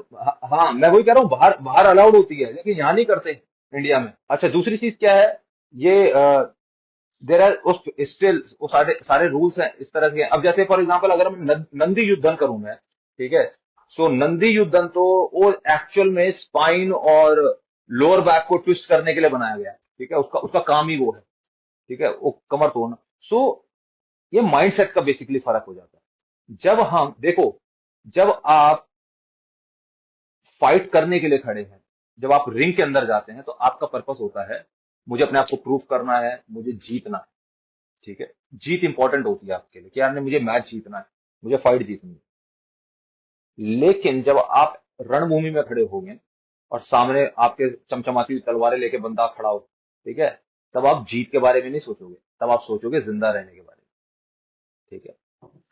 आपको पता है सामने मौत खड़ी है, एंड दैट टाइम वो, तो हालांकि जो वही चीज, वही इमोशन जो क्योंकि जब आप रिंग के अंदर जाते हैं, आपको पता होता है मैं मरने नहीं वाला, ठीक है ना। आपको थोड़ी घबराहट होती है परफॉर्मेंस को लेकर, ठीक है, लेकिन आपको पता होता है ठीक है मैं फाइट कर लूंगा, मैं निकाल लूंगा, मैंने ट्रेनिंग करी है, सब कुछ करा है, ठीक है ना। मरने नहीं वाला, मरने का आपके दिमाग में भी नहीं होता, ठीक है ना।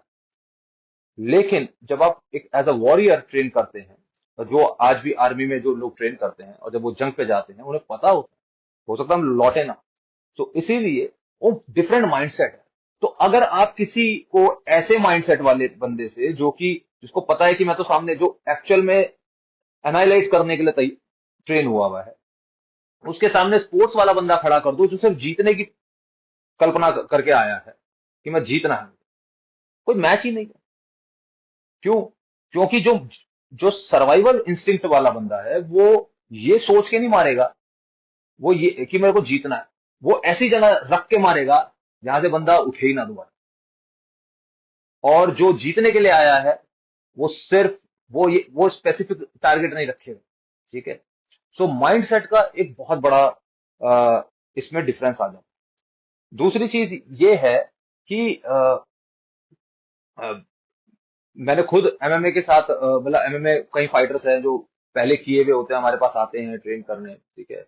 सो आई हैव अ वेरी मतलब मेरी एक अप्रोच है, ट्रेनिंग अप्रोच है, कि अगर कोई बॉक्सर है या कोई भी आर्ट फॉर्म पहले उसने किया है और वो आगे कुछ सीखना चाहता है, करना चाहता है, सो आई ऑलवेज मैं प्रेफर करता हूँ कि आप थोड़ा सा अपना ग्लव्स व्लव्स डाल के, ठीक है। अगर आपने बॉक्सिंग करी है तो मैं बॉक्सिंग में उसके साथ स्पारिंग थोड़ी सी जरूर करूंगा, ठीक है। अगर आपने एमएमए करा है तो जस्ट ना थोड़ा सा मूवमेंट करेंगे, not trying to hurt each other, but उसको पता होना चाहिए कि उसे यहाँ पर सीखने की वाकई में जरूरत है या नहीं है। अगर वो बहुत इजीली मेरे कनेक्ट कर पा रहा है, तो there is no point of learning, है ना। तो आपको यहाँ सीखने की फिर कोई जरूरत नहीं है, आप किसी मेरे से भी ज्यादा एक्सपीरियंस बंदे के पास जाइए, सिंपल एज दैट, है ना।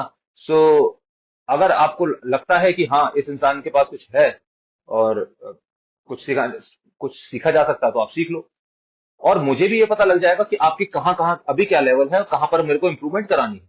So that is the goal. तो एमएमए के अंदर तो जहां अगर हम प्योर विद्या खोल दें तो शुरू होते फाइट खत्म खत्म हो जाती है, because they are not prepared.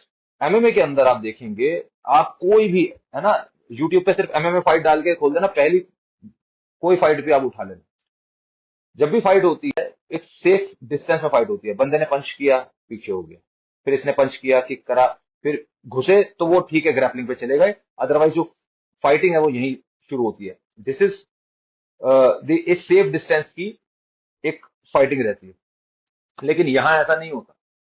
यहां हम पंच करते हैं तो सिर्फ पंच नहीं कर रहे होते, हम पूरी बॉडी के साथ, पूरी बॉडी अंदर जा रही होती है। जब लात मारते हैं तो वो सिर्फ लात नहीं मार रहे, वो किक नहीं कर रहे, वो पूरी बॉडी उस तरफ जा रही होती है। सो हालांकि सारी चीजें वर्बली भी समझाना थोड़ा मुश्किल होता है, लेकिन ये आप समझिए कि इसमें कोई भी, मतलब ऐसा नहीं है कि जब हम, क्योंकि जब हम एंटर करते हैं, अंदर जो एंट्री होती है, एंट्री ही जिसको बोलते हैं चंड प्रचंड, वो इतनी प्रचंड होती है, ठीक है, वो बंदा वो फिक्स, वो फ्रीज हो जाता है। ज्यादातर जब लोग कैमरा पे देखते हैं, जैसे गुरुदेव की वीडियो देखते हैं, वो कहते हैं वो आप ही फ्रीज हो जाता है। वो अपने आप फ्रीज नहीं होता, बिकॉज मूवमेंट इज सच कि यू आप लॉक हो जाती है आपकी body, because you are not trained for it. Most of the MMA fighters they are not trained for it. तो वो होते हैं वो पंचेस के लिए, ठीक है। मेरे पास इतने बच्चे आते हैं, इवन अगर सिर्फ हम एक, अगर मर्ज करने की बात करें तो हाँ, कुछ लड़के हैं जो विद्या के जो साइंस है, वो एक एक जैसे साइंस उठा ली तो उस पर काम कर रहे हैं, they are doing really well. So क्योंकि ज्यादातर जो है वो फाइटिंग, जैसा मैंने कहा, आमने सामने की फाइट होती है। सो विद्या में क्या होता है कि अगर विद्या का आप एलिमेंट ले रहे हैं तो आपने, जैसा मैंने कहा, अलाइनमेंट थोड़ा चेंज किया, ठीक है, आपने अलाइनमेंट चेंज किया, इसने भी चेंज करा, इसने जैसे ही इधर आया फिर आप इधर आके फिर अंदर चले गए। सो उसे मिस कैलकुलेट कराना, ये हमेशा चलता रहता है। तो बाकी ये है कि दोनों का ना माइंडसेट अलग है ना। शस्त्र विद्या इज डिजाइन टू ए मारू विद्या है। इसका ग्लोरी पे और उस पे कोई वो नहीं है। और अगर आप इवन से अगर कोई कहे एमएम फाइटर, ठीक है, ये बेयर नकल आ गया, ठीक है, बेयर नकल आप कर लो, ठीक है, विदाउट एनी रूल्स शस्त्र विद्या का, ठीक है। आ, हाँ, वो फिर जब अगर वो, क्योंकि वो पूरी जब जैसे खुल जाती है ना विद्या, फिर वो, क्योंकि देवी देवताओं की विद्या है, तो जब अलग अलग देवी देवता आ जाते हैं, इसमें वरा अवतार आ जाता है, गरुड़ युद्धन आ जाता है, तो जैसे कि हमारे गुरुदेव भी कहते हैं, वो देवी देवता आ जाते हैं, वो किसी की नहीं सुनते, वो अपने मर्जी के मालिक है, दे आर दी रूलर्स, वो किसी रूल को नहीं मानते। सो इसी तरह से जब नंदी आ जाए या देवी माँ आ जाए, वो थोड़ी तुम्हारे वो, क्योंकि ये प्रचंड बहुत है, जब एक चढ़ती है ना, जो कहते हैं ना, आपने सुना भी होगा, ये फ्रेज इंडियन सोसाइटी में काफी पॉपुलर है कि चंडी चढ़ गई, उसे चंडी चढ़ गई, है ना, कहते हैं गुस्से में आ गया वो, चंडी चढ़ गई।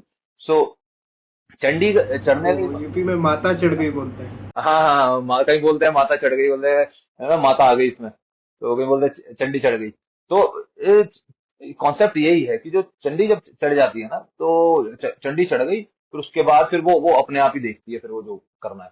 तो इसीलिए कोई वो नहीं है। अगर आप देखें विद्या तो तीन चार, क्योंकि क्या है कि अगर प्रॉपर विद्या की तो ग्रोइन में भी स्ट्राइक करनी है, आंख निकाल लेना, है ना, कान उखाड़ देना, इस तरह के, है ना, गर्दन घुमा देना, इस तरह के दाव है इसमें। तो इस तरह MMA fighters, they don't train for that, ठीक है। No offence to MMA, it's a very good sport, और मैंने खुद फाइट्स करी हैं एमएमए के अंदर, तो बहुत अच्छी चीज है करने के लिए। मैं बट आई एम सेइंग कि दोनों का एक अपना वो है माइंडसेट। हाँ हाँ sir, may be not all of it, लेकिन इसमें इसमें जैसे मुझे फुटवर्क बहुत इंटरेस्टिंग लगा। मैंने गुरुजी का फुटवर्क देखा है about closing the distance with your opponent.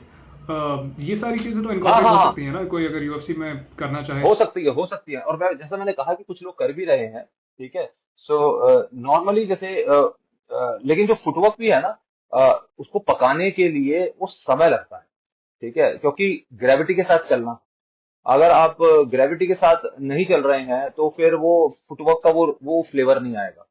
तो आपको पहले फिर वो ग्रेविटी पकड़ना वो सीखना पड़ेगा। बट ये है कि हाँ, क्योंकि ये इट्स प्योर साइंस है ना, सनातन शस्त्र विद्या नाम ही है, the timeless science of weapons. तो ये जो साइंस है, साइंस आप कहीं भी यूज कर सकते हैं। लेकिन टू बी ऑनेस्ट, देखो, मैं इतने लोगों को मैं ट्रेन भी किया है, खुद भी किया है, लेकिन मैंने देखा है कि लोग आजकल लोगों में उतना सब्र नहीं है। तो सबको कॉर्नर बनना है और जल्दी बनना है, सबसे बड़ी बात है ना। सो उतना सब्र नहीं है। इवन आप फॉरगेट अबाउट शस्त्र विद्या, जो एमएमए के फुटवर्क्स है, ठीक है, अगर उस उन फुटवर्क को भी अगर कोई पका ले अच्छे से, तो बहुत अच्छी एज मिल सकती है फाइटिंग में।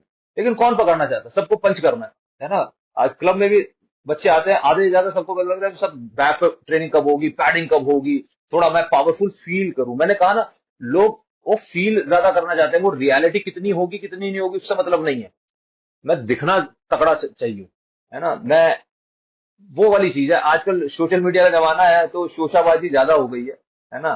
तो जैसे हम लोग जब इवन बॉक्सिंग भी किया करते थे, तो जैसे एक एक दिन में 2-2 हजार पंच लगा रहे हैं, ठीक है। और 2-2 हजार पंचिस के बाद आपके कंधे दुखने लग जाते थे, पूरे आर्म्स दुखने लग जाती थी, बैक मसल, आपको फील होता था बॉडी के किस किस पावर पार्ट में वर्क हुआ है।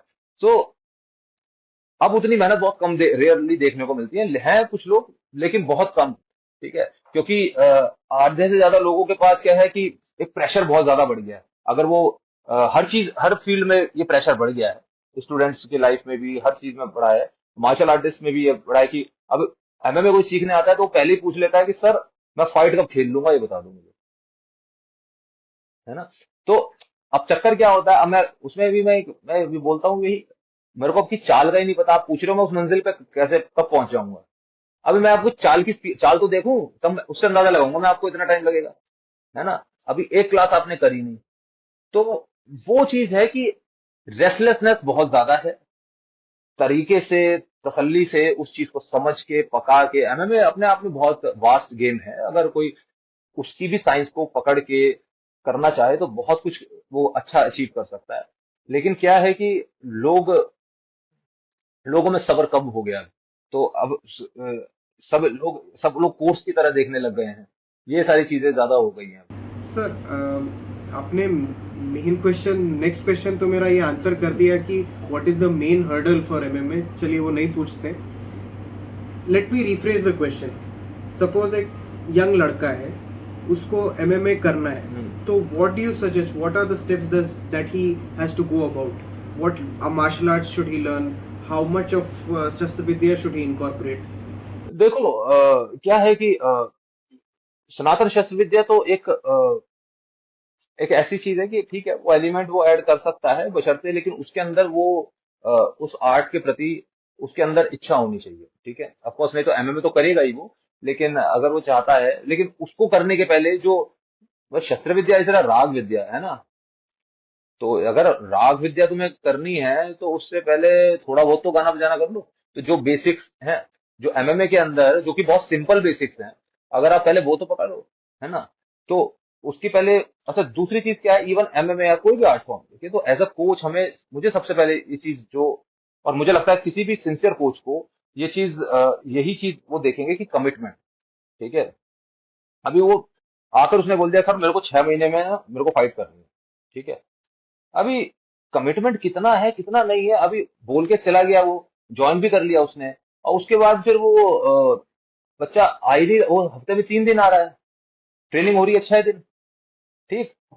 और फिर अच्छा, अगर फिर 6 दिन आ भी गया, फिर वो जो सिखाया जा रहा है उसके अलावा घर पे जाके अलग अलग वीडियोस को एनालाइज कर रहे हैं। आजकल ये बड़ी बीमारी हो गई है। सो अनफॉर्चुनेटली जो कोच में या इंस्ट्रक्टर में जो ट्रस्ट पहले हुआ करता था, ठीक है, कम दिखाई देता है अब, ठीक है। तो अगर कोच ने बता दिया वो पहले, मैं कहता हूं कि आपको पहले, मैं सबको ही बोलता हूं, अगर आपको सीखना है नहीं सीखना, जिस भी कोच से सीखना है, आप उस पे 1000 सवाल करो उससे कि सर आपने पहले क्या किया क्या नहीं किया। आप उनका प्रोफाइल जानो, उन पे रिसर्च करो, आजकल ऑनलाइन सब कुछ अवेलेबल है। लेकिन एक बार आपने ज्वाइन कर लिया, उसके बाद आप सिर्फ जो आपको सिखाया जा रहा है उससे रिलेटेड क्वेश्चन होने चाहिए, सर को लेकर नहीं होने चाहिए, कोच को लेकर कोई क्वेश्चन नहीं होना चाहिए, ठीक। अब लोग क्या करते हैं, कंप्लीट सरेंडर। है ना, हाँ, कंप्लीट सरेंडर करना पड़ेगा ना। आप, क्योंकि आप अभी, आपके पास अभी जज करने के लिए जो बेस है वो है ही नहीं आपके पास। आप किस बेसिस पे जज करोगे? 4 वीडियो देख के आप जज कर लोगे? मुझे 23 साल हो गए मार्शल आर्ट्स करते हुए, 3 से 4 आर्ट फॉर्म्स कर लिए मैंने, है ना, अलग अलग, और दुनिया भर की रिसर्च करी, अभी भी ट्रेन कर रहे हैं, हमें अभी भी लगता है अभी कुछ नहीं आया, ठीक। अब आप कैसे जज करोगे? कई बार तो लोगों को हम बताते हैं कि भाई आप ये पका लो फिर आगे भी बढ़ेंगे, ठीक है। तो लोगों के माइंड में ये भी आता है, अच्छा सर जो है जा रहे हैं वो पैसा बनाने जा रहे हैं, तो मतलब बड़ी हंसी भी आती है, और मतलब end of course no one says like this, but you know you can feel it.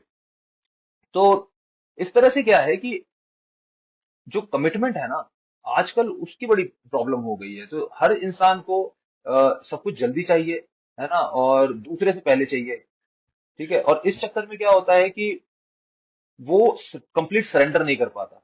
वो एक चीज वो कॉन्सेप्ट सीखेगा, ये नहीं कि उसे 1000 बार प्रैक्टिस करे, उसे करेगा 10 बार प्रैक्टिस, और घर पे जाकर 20 वीडियो देखेगा किसी दूसरे कॉन्सेप्ट की, फलाने फाइटर्स की देखेगा, और फिर जो फाइटर उन फाइटर्स की वीडियो देखेगा जो 15 साल से 20 साल से ट्रेन कर रहे हैं, उनकी 15 सेकंड की 20 सेकंड की रील देखकर वो कहेगा सर आपने तो ऐसे बताया था, इसका हाथ नीचे जा रहा है।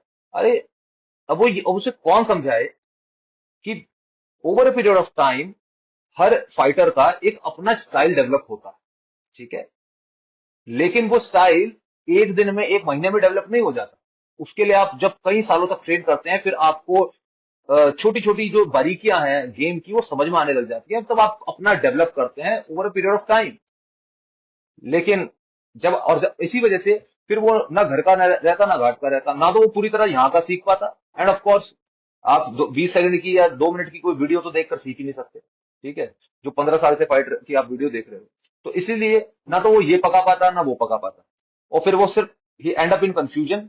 हाँ, एक चीज जरूर हो जाती है, ही वो उसे उसे जानकारी हो जाती है कि हाँ जानकारी मुझे इसकी भी है, जानकारी उसकी भी है ना, jack of all master of none, वो वाली बात हो जाती है ना। तो पता सब कुछ है, लेकिन आता कुछ नहीं, है ना। तो ज्यादातर का यही हाल है। तो I have seen lot of people कि उसके बारे में, इस आर्ट फॉर्म के बारे में यहाँ पढ़ लिया, उस मास्टर के बारे में ये पढ़ लिया सब भर लिया, है ना। एंड देन दे थिंक कि ओ इस पे इसकी बेसिस पे अब हम जज कर सकते हैं किसी भी कोच को। So it's very ridiculous thing, ठीक है। और ना सिर्फ कोच को, आप किसी भी एक्सपर्ट को जिसने अपने लाइफ के 15-20 साल डिवोट कर दिए, सो आप किस बेसिस पे जज करोगे, है ना। आप इसीलिए आप सरेंडर कीजिए, ठीक है। 2 महीना 3 महीना आप ट्रेन कीजिए, आपको किसी से भी सीखना हो, और अपना विश्वास दिखाइए उसमें, ठीक है।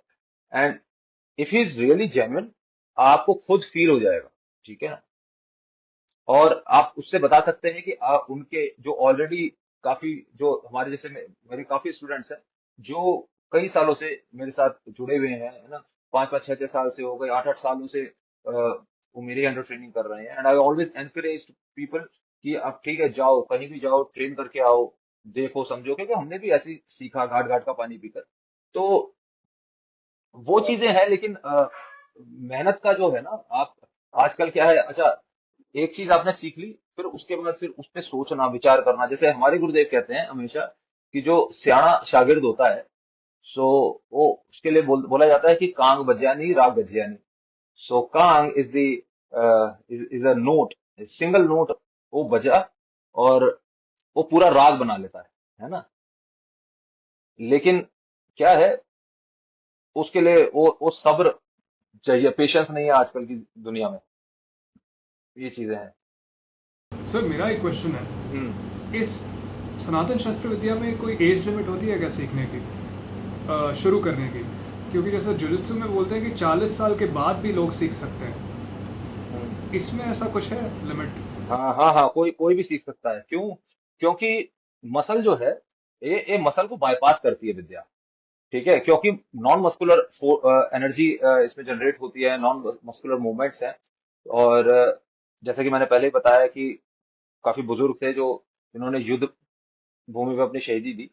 तो इसी वजह से ये किसी भी उस पर कर सकते हो, क्योंकि जो बॉडी मास, तो जब तक जिंदा रहोगे बॉडी मास तो रहेगा ही आपका, और उस बॉडी मास को कनेक्ट किसी भी आप किसी भी पॉइंट पे आप इस देखो ना, मतलब ग्रेविटी के साथ आप कभी भी कनेक्ट कर सकते हैं, जब तक जिंदा है आप कभी भी कर सकते हो, as far as your joints are healthy, ठीक है, and you are disease free, तो आप कर सकते हैं, है ना।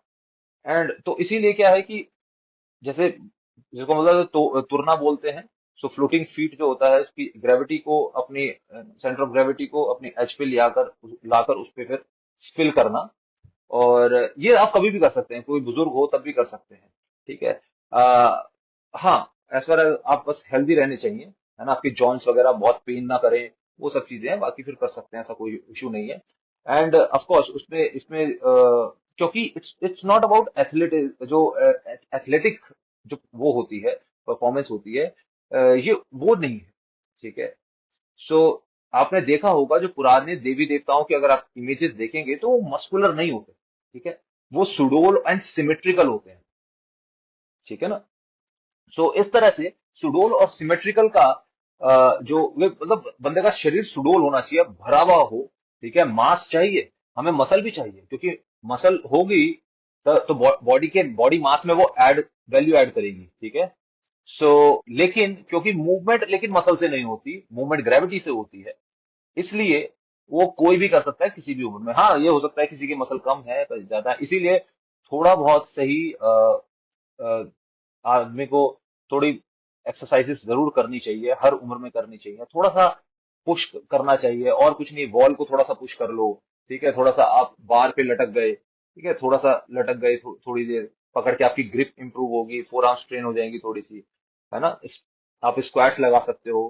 पूरा नहीं लगा सकते, पूरा तो वैसे लगाना भी ठीक नहीं होता, हाफ वे जा सकते हो, हाफ वे नहीं जा सकते तो जितना जा सकते हो उतना कर सकते हो आप। ठीक है। लेकिन आप करें जरूर, उससे क्या है, मस्कुलर मसल्स रिटेन होंगी, and of course value add होती है। और विद्या वो फिर कोई भी कर सकता है। हाँ, बस ये है, बस खोता दिमाग नहीं होना चाहिए बस। बाकी तो सारे कर लेते हैं। मतलब विचारशील चाहिए बंदा। हाँ सर, लेकिन इसमें पता कैसे चले कि ओवर ट्रेनिंग क्या है और अंडर ट्रेनिंग क्या है? मतलब हर इंसान की कैपेसिटी अलग होती है, तो कैसे पहचाने कि ओवर ट्रेनिंग क्या है हमारे हाँ लिए? हाँ, बिल्कुल बिल्कुल, ये सबका अपना अपना एक कैपेसिटी होती है ना। अगर कोई इंसान कई सालों से ट्रेन कर रहा है तो उसके लिए ओवर ट्रेनिंग की वो अलग हो जाएगा पैरामीटर, और कोई नया है उसके लिए अलग हो जाएगा। सो ये सबसे इम्पोर्टेंट चीज होती है कि एक अपनी एक सेल्फ कॉल होती है। और जब आप नए हैं ट्रेनिंग में, तो आपको ट्रेन करते करते आपको आपको इतना वर्कआउट करना चाहिए। Ask yourself, most of the time हमें क्या है कि जब नए होते हैं तो जितना कोच बोले, जितना इंस्ट्रक्टर बोल रहा है, फॉर एग्जांपल 1 आवर, तो ये सफिशिएंट है, क्योंकि आपको इनिशियली आपको उतना ही वर्कआउट चाहिए जिससे कि आप कल फिर आ सके। ठीक है। आपको ये नहीं करना कि आज आपने सीधा 2 घंटे 3 घंटे स्ट्रेच स्ट्रेच कर लिया और फिर गए 3 दिन, है ना, फिर वो बेड पे लेटे हुए हैं, तो वो नहीं करना। तो आप इसलिए जो कोच है, जो इंस्ट्रक्टर है, उससे बात कीजिए कि भाई मेरा ये गोल है और मैं इतना, मैं रिलैक्स वे में मैं करना चाहता हूँ। और धीरे धीरे कोचिज को भी चाहिए कि बहुत ज्यादा नए बच्चों को पुश ना करें, जस्ट, है ना, लेट द बॉडी फ्लो। जैसे हम लोग भी कराते हैं, कोई नया होता है बिल्कुल, जिसने पहले बिल्कुल एक्सरसाइज नहीं करी है, तो हमारा जो बैटलफील्ड फाइट क्लब है, हम लोग उसमें इसी तरह से कि नॉर्मली जितना हो सके आप जस्ट खेलो बॉडी के साथ, जो बचपन में किया है वही करवाते हैं बेसिकली। ठीक है। Just play with your body, धीरे धीरे you start listening your body, आपको बॉडी खुद बताने लग जाएगी कि अच्छा अब रुक जाओ, अभी इतना बहुत हो गया। तो हम शुरुआत में इसीलिए हम लोग क्या है, हम लोग भी यहाँ पर हमारे बैटलफील्ड फाइट क्लब में हम लोग बैच सिस्टम में नहीं टीच करते। हमारे यहाँ ओल्ड स्कूल मेथड रहता है ट्रेनिंग का, क्योंकि क्या है कि ये सब कस्टमाइज करना पड़ता है, हर इंडिविजुअल यूनिक है, उसके गोल्स अलग हैं, उसकी कैपेसिटी अलग है करने को। तो हम भी एक ग्रुप बनाए, एक बैच में भगाओ। ज्यादातर लोग यही करते हैं कि सबको ये खूब पसीना निकलवाओ उनका, ये करो, लोग को फील हो जाता है हाँ बड़ा अच्छा वर्कआउट किया, लेकिन वो उसमें आता कुछ नहीं। ठीक है। इंडिविजुअल लेवल पे आपको क्या चैलेंजेस आ रहे हैं, क्या नहीं आ रहे, क्या चीज बात समझ में आ रही है, क्या नहीं आ रही, वो चीज नहीं हो पाती। दूसरी चीज, एक स्टूडेंट और टीचर के बीच का जो बॉन्ड होता है वो डेवलप नहीं हो पाता। और जब वो डेवलप नहीं हो पाता तो वो फिर आपके लिए एक, जैसे जैसे मैं, कई लोग बोलते हैं कि जी सर फन फन होना चाहिए, है ना, एंटरटेनमेंट, जैसे कहीं मैं तो कहता हूँ ये फन चाहिए तो जुम्बा सीखो फिर, है ना। आपको और क्या, फिर आप डांस डांस करना है आपने म्यूजिक पे, फिर आप एंटरटेनमेंट चाहिए आपको, you are learning martial arts, है ना, फाइटिंग स्किल्स आप सीख रहे हो, it's not a joke. So आप यू नीड फोकस, है ना। सो इसलिए क्या है कि खैर हर तरह का इंसान होता है, बट माय पॉइंट इज कि आप अगर आप मार्शल आर्ट सीख रहे हैं, टेक इट सीरियसली। ठीक है। और अपना ट्रेनिंग इतनी रखिए कि शुरुआत में जैसे आप एक्सरसाइजेज भी एक एक सेट करें, जितना इजीली कर सके उतना करें, है ना। ज्यादा लगे तो अपने कोच को बता दीजिए कि सर मेरे को थोड़ा ज्यादा लग रहा है, ठीक है। और हम लोग भी इसी तरह से कराते हैं, बहुत नॉर्मल, ठीक है। जस्ट टू कि वो उसे एंजॉय भी करे उसकी बॉडी, और ज्यादा भी ना लगे उसको, उसे कल फिर आना है। क्योंकि शुरुआत में सबसे बड़ा जो चैलेंज होता है वो होता है रेगुलरिटी का, ठीक है। बंदा आज आया, फिर वो, है ना, फिर 2 दिन की छुट्टी मार गया, फिर वो उससे बात नहीं बनती। व्हाट इज इंपॉर्टेंट, सबसे पहला, जो नए लोग सुन रहे हैं उनके लिए मैं बता दूं कि आपको पहला गोल, पहले ये भूल जाओ कि मैं, मेरे को फैट लॉस करना है, मुझे ये सीखना है, मुझे वो सीखना है। आप अपने आप को कमिटमेंट कर लो कि मुझे 3 महीने तक जी हिलना नहीं है, रेगुलर रहना है, ठीक है। आप देखो आपका फैट लॉस भी अपने आप हो जाएगा, ठीक है। आप टेक्निकल टेक्निकल जो भी सीख रहे हो, whether you are learning boxing, MMA, आप उसमें भी ग्रो करेंगे। जस्ट स्टे रेगुलर, ठीक है। और रेगुलर का मतलब ये है, ठीक है, जितना हो सके आप जहाँ सीखते हैं वहां जाइए। अगर कभी नहीं जा पाए, स्टिल घर पे रहकर भी उस चीज को प्रायोरिटी देकर आप आधा घंटा, 45 मिनट, 1 घंटा ट्रेन करें, जितना याद है उतना करें। उससे दैट इज रेगुलरिटी, ठीक है। जितना रेगुलर रहोगे उतना इम्प्रूवमेंट होगी। हाँ सर, तो it seems like it is inconsistency more than genetics, which is a main problem here. तो जेनेटिक्स, जेनेटिक्स, हाँ, नहीं नहीं, जेनेटिक्स क्या करेगा इसमें। देखो जी, जेनेटिक्स जो है, जेनेटिक्स जो होती है वो वो नेचर ने दी है, ठीक है। वो जैसी दे दी वैसी दे दी, ठीक।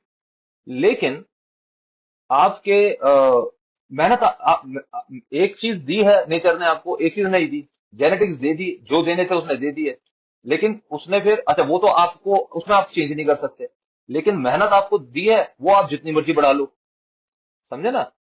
सो नेचर ने जो दिया वो दिया। अब कई लोग होते हैं जो जेनेटिकली बड़े स्ट्रांग होते हैं, अच्छी हाइट होती है, अच्छी बिल्ट होती है, उन्हें ज्यादा मेहनत करने की जरूरत नहीं, वर्कआउट भी ना करे, वो तब भी लंबे चौड़े तगड़े हैं, ठीक है। बट अगर कोई हार्ड वर्क कर रहा है, ठीक है, और वो उसमें और वो मेहनत कर रहा है, तो वो उसे बीट कर सकता है, उसमें ऐसी कोई इशू नहीं है। क्यों? क्योंकि जो हार्ड वर्क कर रहा है वो फिटनेस पे भी काम कर रहा है, वो टेक्निक पे भी काम कर रहा है, वो बाकी चीजों पे भी काम कर रहा है, ठीक है ना। और जिसकी जेनेटिक्स अच्छी है उसे सिर्फ इस बात पे गुरूर है कि मेरे जेनेटिक्स अच्छे हैं, ठीक है। तो जेनेटिक्स कुछ नहीं करता, जेनेटिक्स तो नेचर ने जो देने थे वो दे दिए। आप अपने, मेरे मेरी फैमिली में मेरे दादा, मेरे पिताजी, हमारे चाचा, ठीक है, कोई ऐसे, कोई कहीं दूर दूर तक कोई मार्शल आर्ट से किसी का कोई लेना देना नहीं रहा, है ना। सब लोग अपना गवर्नमेंट सर्विस में रहे, और वेरी लीन, सब लोग नॉर्मल बिल्ड वाले रहे, कोई ऐसा नहीं, ठीक है। But from the age of 14 मैं कराटे में मैंने एनरोल किया, और उसके बाद से फिर मैं करता गया, करता गया, करता गया, और मैं कहीं भी रहा, मैं कुछ भी लाइफ में चलता रहा, मैंने बिजनेस किया, मैंने फिल्म मेकिंग करी, तो मैं कभी भी, लेकिन मेरा मार्शल आर्ट्स अलग चलता रहा, वो ट्रेनिंग नहीं रुकने वाली कभी। और अब ये हालत है कि अगर हम ना करें तो अजीब सा फील होने लग जाता है, फीलिंग डिप्रेसिंग फील होने लग जाता है कि अरे नहीं यार, बॉडी नहीं खुली, तो बॉडी खुद मांगेगी।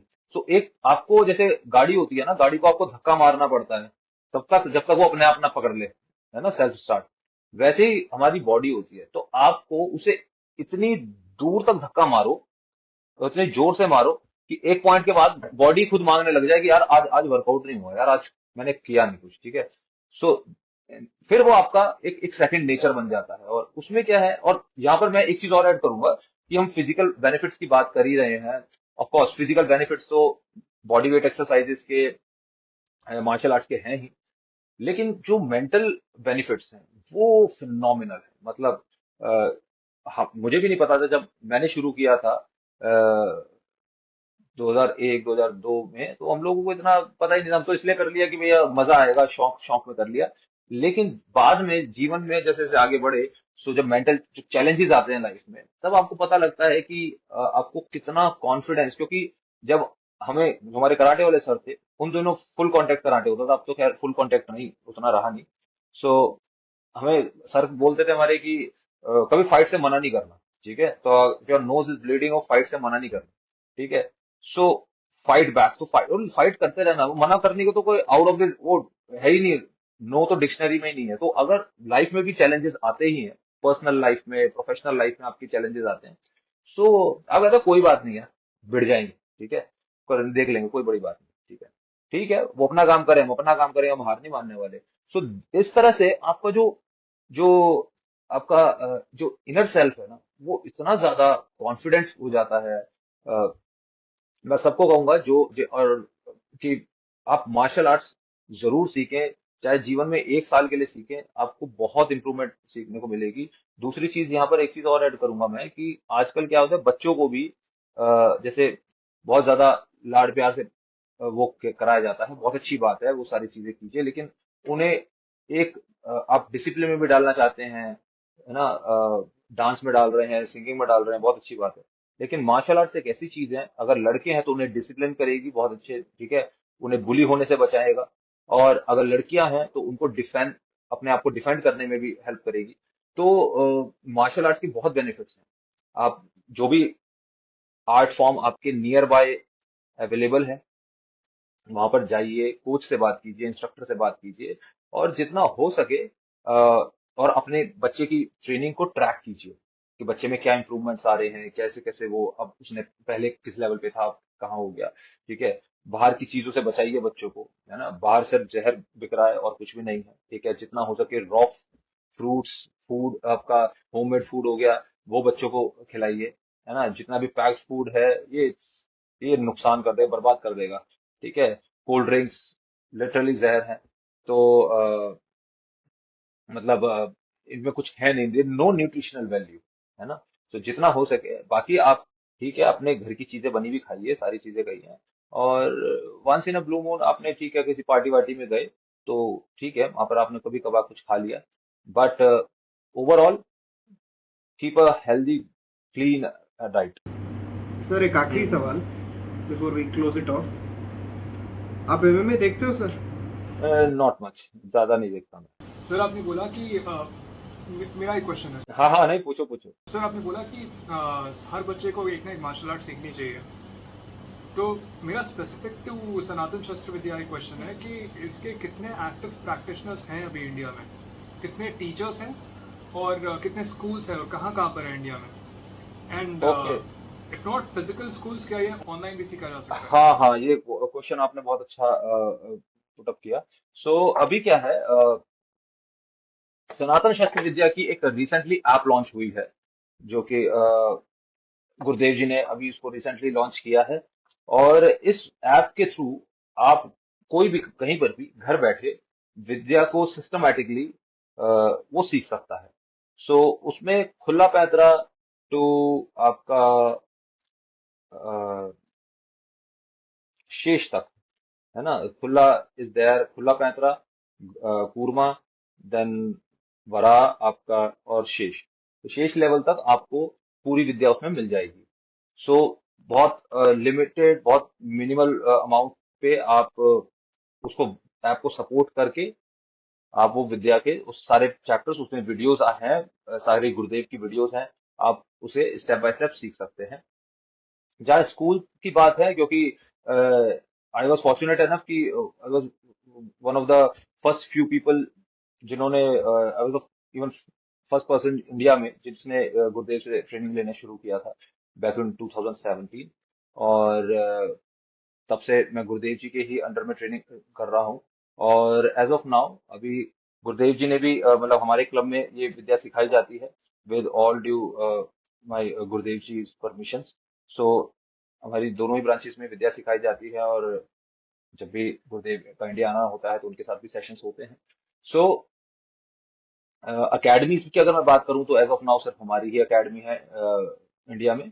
और जो लोग बाहर हैं तो उनके पास ऑफ कोर्स आईओएस और एंड्रॉयड दोनों पे ही अवेलेबल है। ठीक है, तो अभी जैसे मैं आपको दिखाऊं, ये इस तरह का हमारा ये पोस्टर है, इफ यू कैन सी, ये अभी पोस्टर बन के आए हैं जिसमें कि जो सनातन शस्त्र विद्या की ये ऐप है, ये क्यूआर कोड है, ये भी मैं आपको शेयर कर दूंगा, जिससे कि कोई भी स्कैन करके ऐप डाउनलोड करके और इसके थ्रू सीख सकते हैं। सो ये जो है, ये ऐप के थ्रू, देखो इसमें दो तरह के लोग होंगे कि एक तो होंगे जो सीखना चाहते हैं विद्या को, कुछ लोग होंगे जो सिर्फ अवेयरनेस के लिए उसको डाउनलोड कर सकते हैं। एटलीस्ट डाउनलोड जरूर कीजिए। ठीक है, अगर आपके पास समय नहीं है सीखने का तो एटलीस्ट डाउनलोड कर सकते हैं। और अगर एक चीज ये भी होता है कि आप जब कोई किसी कंपनी का प्रोडक्ट खरीदते हैं, जब आप व्हाट्सएप यूज करते हैं, जब आप फेसबुक यूज करते हैं, तो you are supporting those companies. उसी तरह से अब जैसे for example 130 rupees per month का मॉड्यूल आता है इसमें, ठीक है। सो 130 रुपीज इज नथिंग, है ना। सो उसको आप डाउनलोड करके आप आप अखाड़े को सपोर्ट कर सकते हैं, विद्या को सपोर्ट कर सकते हैं। बिकॉज इन ओल्ड डेज पहले राजा होते थे, तो दे यूज टू सपोर्ट द अखाड़ा। वो लोग अखाड़ा को सपोर्ट करते थे, क्योंकि वो उनके लिए वो योद्धा तैयार करते थे। जैसे आज मिलिट्री को गवर्नमेंट सपोर्ट करती है, तो पुराने जमाने में गवर्नमेंट राजा सपोर्ट करते थे। अब राजा रहे नहीं, तो अब क्योंकि विद्या अकेली है, इंडिपेंडेंट है, तो इसीलिए जो जागरूक लोग हैं, जो विद्या को अप्रिशिएट करते हैं, समझते हैं कि हाँ ये हमारी धरोहर है, ये हमारी हेरिटेज है, एंड तो वो लोग सपोर्ट कर सकते हैं। अगर आप मॉड्यूल खरीद सकते हैं, बहुत अच्छी बात है। अगर नहीं भी खरीद पा रहे, तो एटलीस्ट लोगों से को बताइए इसके बारे में, है ना, डाउनलोड करवाइए। कि जितने ज्यादा डाउनलोड होंगे उतने अच्छी रेटिंग्स आएगी, और ज्यादा लोगों तक विद्या पहुंचेगी। ये जो विद्या है, ये रीढ़ की हड्डी है हमारे पूरे कल्चर की। सो अभी भी जितनी चीजें आप भारत देश में देखते हैं, जो सो कॉल्ड, अब न्यूज चैनल खोलो तो सर्कस चलता रहता है, तो वो इसीलिए है क्योंकि इस क्षत्रिय जो मर्यादा है वो नहीं बची है, ठीक है। और व्हेन आई से क्षत्रिय मर्यादा नहीं बची, इट डजंट मीन कि वन हैज टू फाइट। क्षत्रिय मर्यादा जो है, ये of course physical fight is there, जिसको हम कहते हैं कि लोक खड़क और ज्ञान खड़क, ये दोनों साथ चलती है। सो लोक खड़क is of course the physical prowess, and the ज्ञान खड़क इज द ज्ञान की जो आपकी सोड हो गई। सो ये सारी चीजें हैं। विद्या जो है आपको विचारशील बनाती है, और ये ऑफ कोर्स ये विचारशील वालों को समझ में भी आएगी, और फिर वो थोड़ा दिमाग लगाएंगे तो और दिमाग भी, बुद्धि भी बढ़ेगी उनकी। लेकिन वही चीज है कि कौन कितना लगा पाता है, हम हैं। तो सारे के सारे हम लोग, most of us are attention deficit.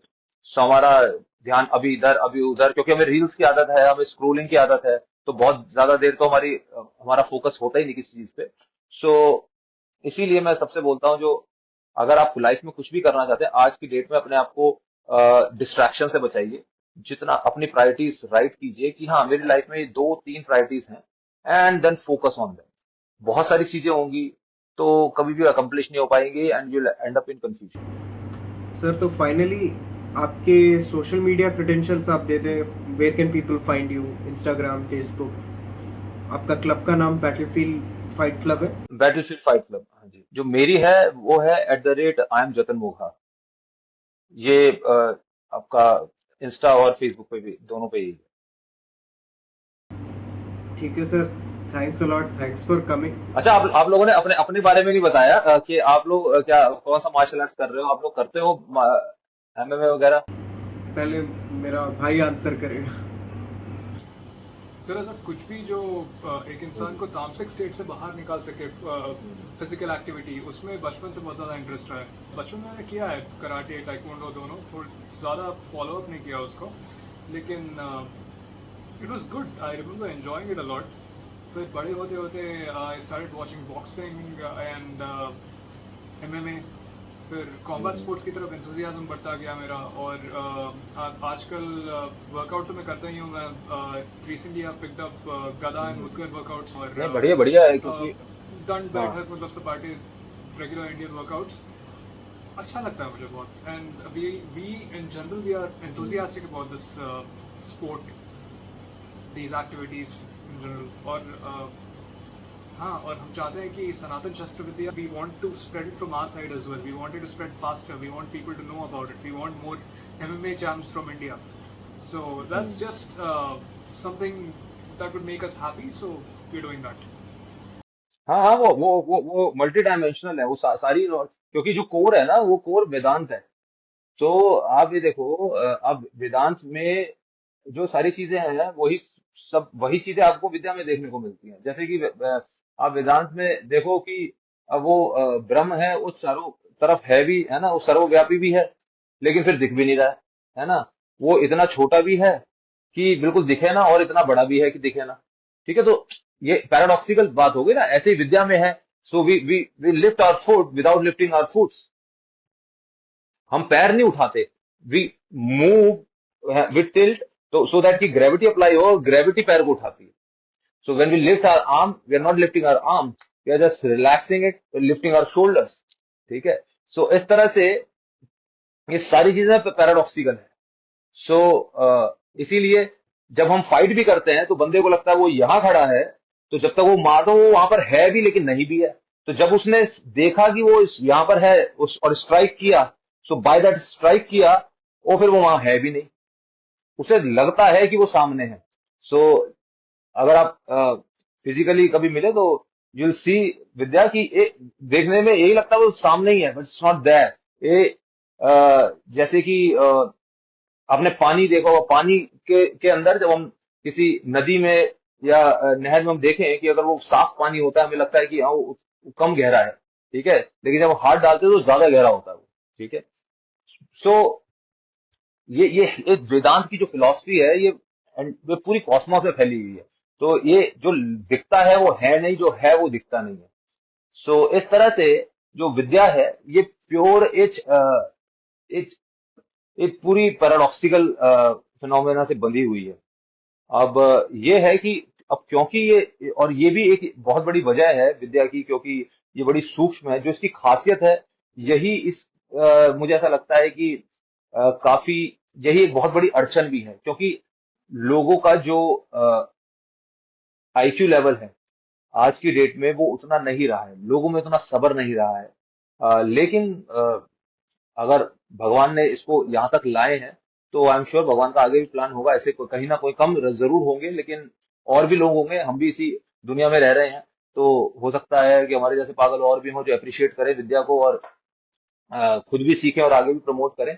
सो ऐसे ही लोग चाहिए जो विद्या को अ, ठीक है, कुछ प्रैक्टिस कर सकते हैं वैसे सपोर्ट कर सकते हैं, कुछ बात करके सपोर्ट कर सकते हैं, कुछ लोग ये हैं कि भाई ठीक है हम कर नहीं सकते लेकिन हम वैसे सपोर्ट कर सकते हैं, है ना। कोई कुछ लोग होते हैं कि भाई हम प्रचार करेंगे, ठीक है आप प्रचार कर दो, है ना। ये सारी सेवा देवी की है, ये हमारी सेवा नहीं है, because actual at the end of the day all kind of movement, ये सारी जो मूवमेंट मैंने आपको बताया, स्कंद गत, ये सब सारी मूवमेंट ये जो है इट बिलोंग्स टू देवी, देवी माँ। सो और इसीलिए यहाँ मैं एक चीज और एड ऑन कर दूं कि most of the modern martial arts जो हैं वो मैन मेड मार्शल आर्ट्स हैं, वो लोगों ने अपने ट्रेनिंग के बाद एक्सपीरियंस से वो बनाए।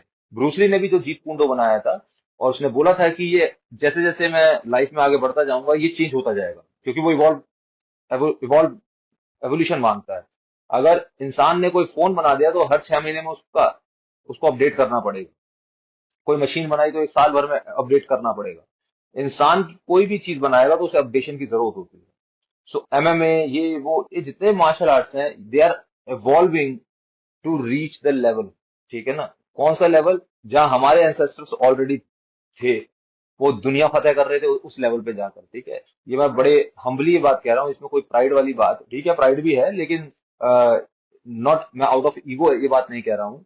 ठीक है, ये बड़े मैं हम्बली ये बात कह रहा हूँ कि जो दुनिया आज जिस एवोल्यूशन फाइटिंग कम्युनिटी में, फाइटिंग फ्रेटर्निटी में जिस एवोल्यूशन को ढूंढ रही है कि हाँ हम ये भी कर सकते हैं वो भी कर सकते हैं, हम लोग कर चुके थे। ठीक है, लेकिन वो डिक्लाइन हुआ समय,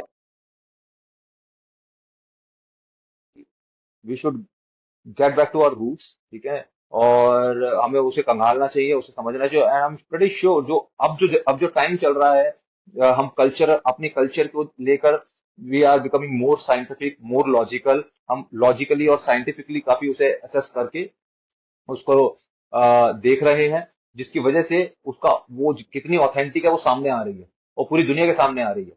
और मुझे लगता है कि जो आने वाला समय है वो काफी अच्छा रहेगा, है ना, भारत के लिए।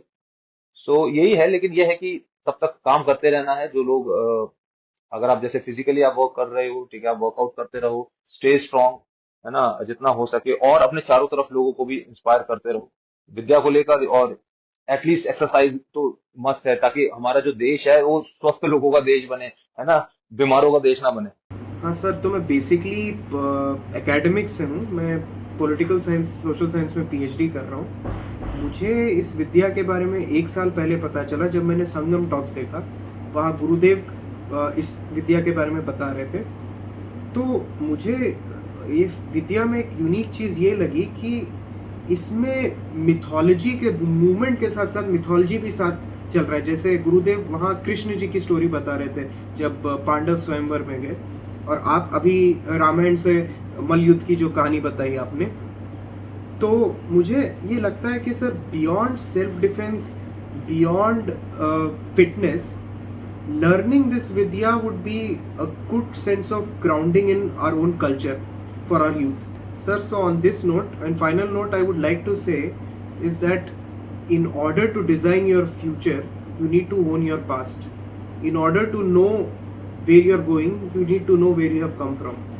बिल्कुल बिल्कुल सही बात है। Thanks for having me. और बहुत अच्छा लगा कि आप लोगों ने ये चीज रखी है ना। और मैं आपसे भी मतलब आप जितना अगर हो सके तो आप ऑफ कोर्स ऐप के थ्रू आप सीखना शुरू कर सकते हैं। कुछ कंफ्यूजन हो तो हम लोग डिस्कस कर सकते हैं, है ना। वीडियो कॉल के थ्रू कहीं पर कुछ चीजें होती हैं जो अगर कंफ्यूजन रहता है वो भी आप कर सकते हैं। उसमें गुरुदेव की किताबें लिखी हुई जो किताबें हैं वो भी बहुत जल्दी ऐप में सारी चीजें वो अवेलेबल होने वाली हैं। जो शस्त्र विद्या की एक शस्त्र विद्या वॉल्यूम 1 पार्ट 1 आने वाली है। फिर अखाड़ा जो ट्रेडिशन है हमारा जो अखाड़ा है उसकी हिस्ट्री की एक किताब अलग आएगी। तो ऐसे 3-4 किताबें हैं जो लाइनअप हैं वो भी उस पे आ जाएंगी। वो भी चाहे तो लोग वहां से परचेज कर सकते हैं। एंड ऑफ कोर्स उसमें आर्टिकल्स आर देयर। दुनिया में जो बड़े बड़े मार्शल आर्टिस्ट हैं उनके टेस्टिमोनियल्स वीडियोस हैं वो आप देख सकते हैं। सो ये सारी चीजें हैं। और उम्मीद करता हूँ कि आप लोग का जो ये आपने इनिशिएटिव लिया है, जो अभी आपका पॉडकास्ट जो आपने शुरू किया है ना, wish you all the very best और ये खूब आगे जाए है ना, खूब पॉपुलर हो ये भी, है ना। Thank you so much for having me.